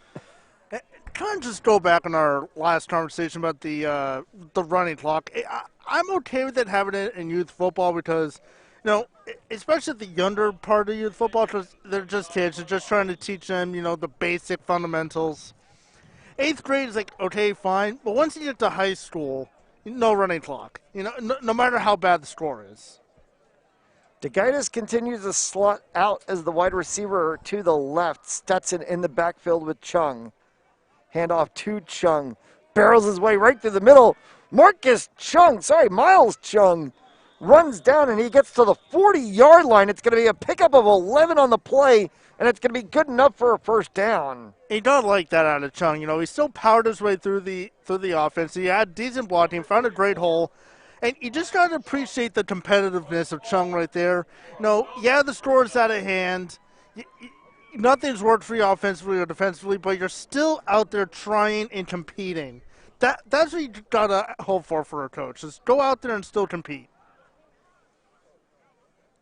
So Marcus Chung out wide to the right. Miles Chung in the backfield as they go to Stetson, who runs it himself up to about midfield.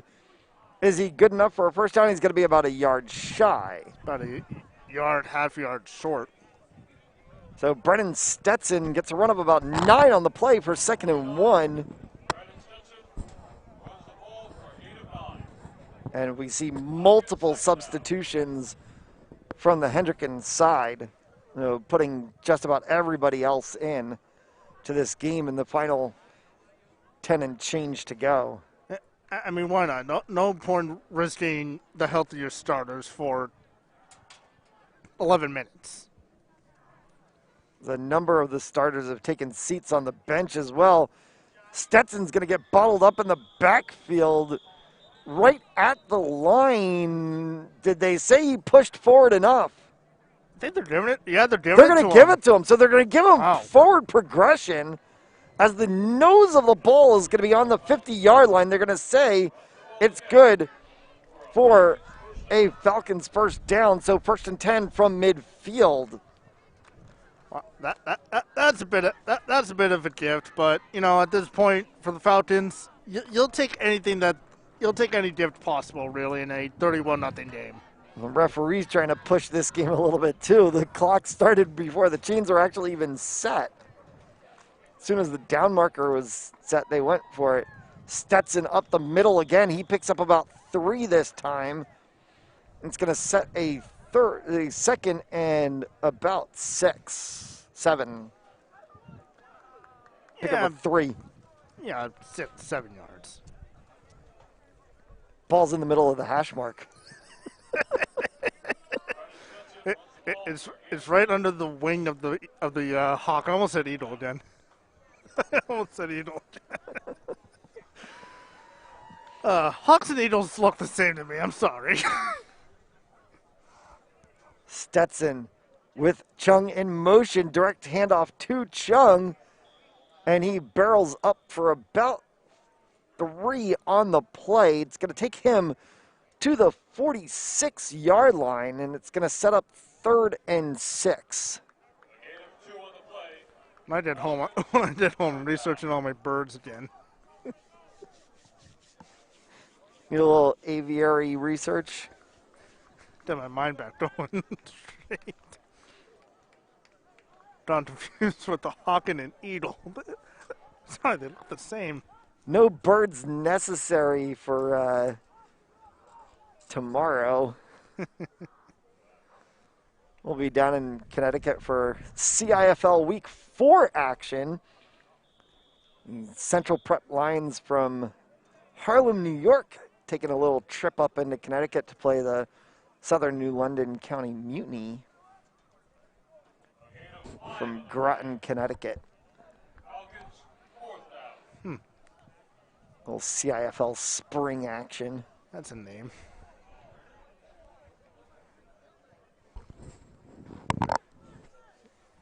And then we'll be back on air in Rhode Island April 30th. Mount Hope Huskies taking on the Pilgrim Patriots, the final regular season game of the RIIL season, as an interception sends the ball to the Hawks. And it'll be 1st and 10 from the 42, and that's going to trot everybody off the field and a whole new offensive set on the field. And the ball is turned over to the Hawks. With 8 minutes left to go in the fourth quarter, the Hawks are going to walk this one out. Just run the ball out. Just run out. Don't worry about scoring. Just try to make your own running clock. Make it 8 minutes. Run the football. A pass should not be thrown. Just run the football. Fernandez going to carry for about 1.5 on the play, and it's going to set 2nd and 9.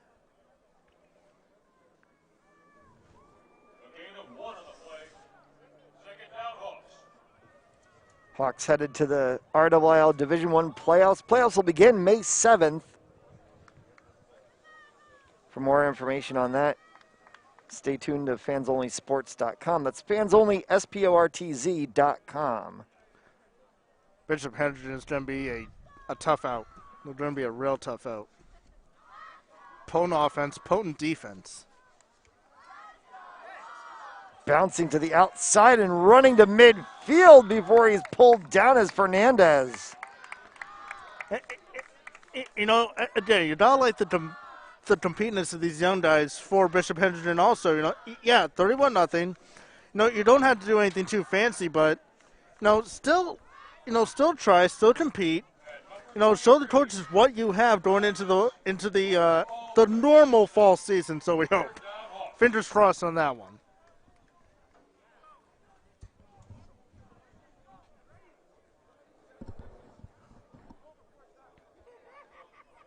I formation backfield. Barreling all the way down to the 40-yard line is Nate Reed. Nate Reed just found a hole again. He just tumbles his way down to the 41. Just trying to again still compete, but just take time off the clock. All right, I apologize. It's actually 33. I thought I saw 32. I'm trying to find the numbers here on their jerseys. It's 33, and we actually don't have him listed on the roster as we received the game. So they've obviously pulled players up for today's game with having 20 seniors on the roster. If they take the seniors out, make sure they have enough players still to work with.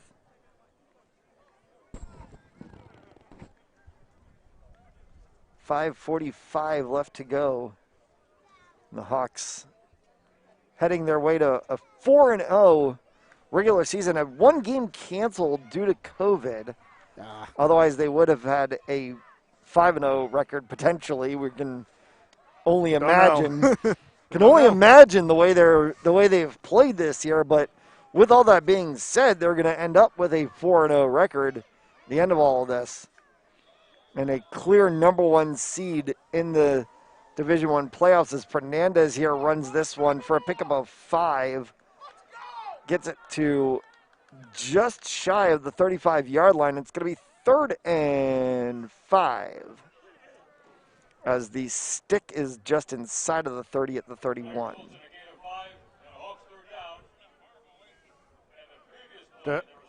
Just keep running the football. It's all you can do. You don't have to pass it. Now the Falcons haven't really been able to stop the second team either.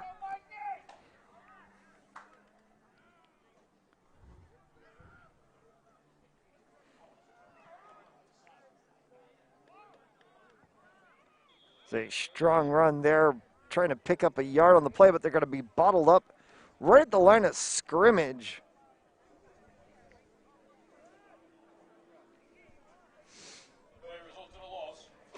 It's going to set up a 4th down. And we'll see if they'll punt it away here.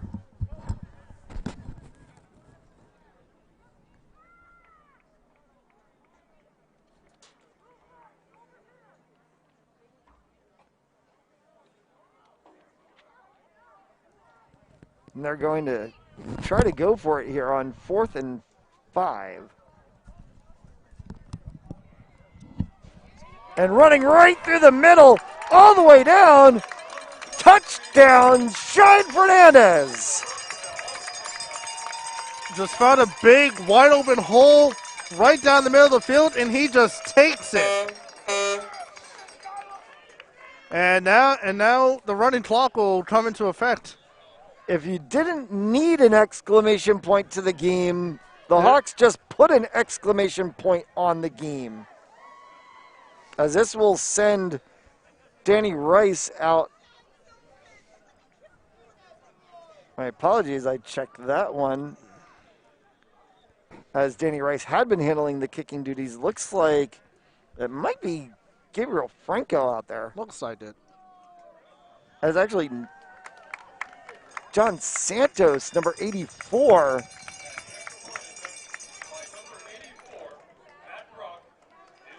Or Matt Brock, as they say. So our roster is all sorts of off. They've pulled up players and given different jerseys around. All that being said, 38-0, and now the running clock does come into effect. Yep. As mentioned. And this will easily take us to the end of this game. See, with the running clock, I'd at least I'd stop it just so that way to get everyone set on the field, and then you go the running clock from there.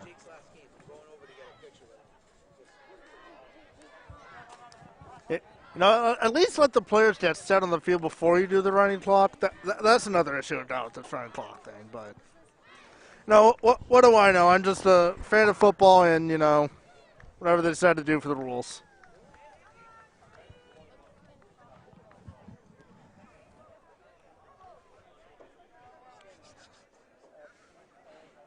And Hendricken's set with a straight across line here. Too deep for the Falcons, DeGaitis and Chung. This one's going to go side to side to Chung. Chung's going to take a run here. Chung's going to get pulled down at the 40-yard line finally. But the clock will continue to run.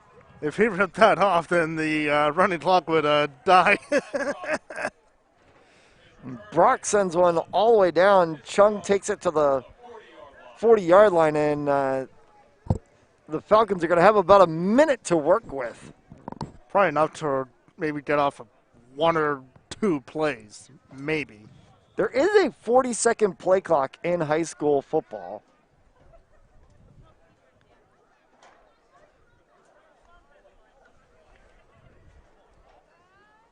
And we'll see how closely we get inside of the 40 seconds on the opposite side of this play. And whether or not this might be the last play of the game. Snapping a handoff there. It gets carried up for about 4 yards, and it's going to be just outside of the 40, outside of the 40-second mark. and just over the 40-yard line to about the 44. And so we're going to get one more play here. Looked like there was a face mask, too, at the end of that play to bring him down, but no sense throwing the flag. I think at this point, yeah, you're just going to let that fly unless it's really egregious. Yeah. Stetson takes a handoff here, and that one is going to get bottled up in the backfield and hauled down on the final play of the game. So the Falcons will take a loss on the play there. It'll set them for 3rd and 8, but the clock is going to run out, and we have come to our final for the evening.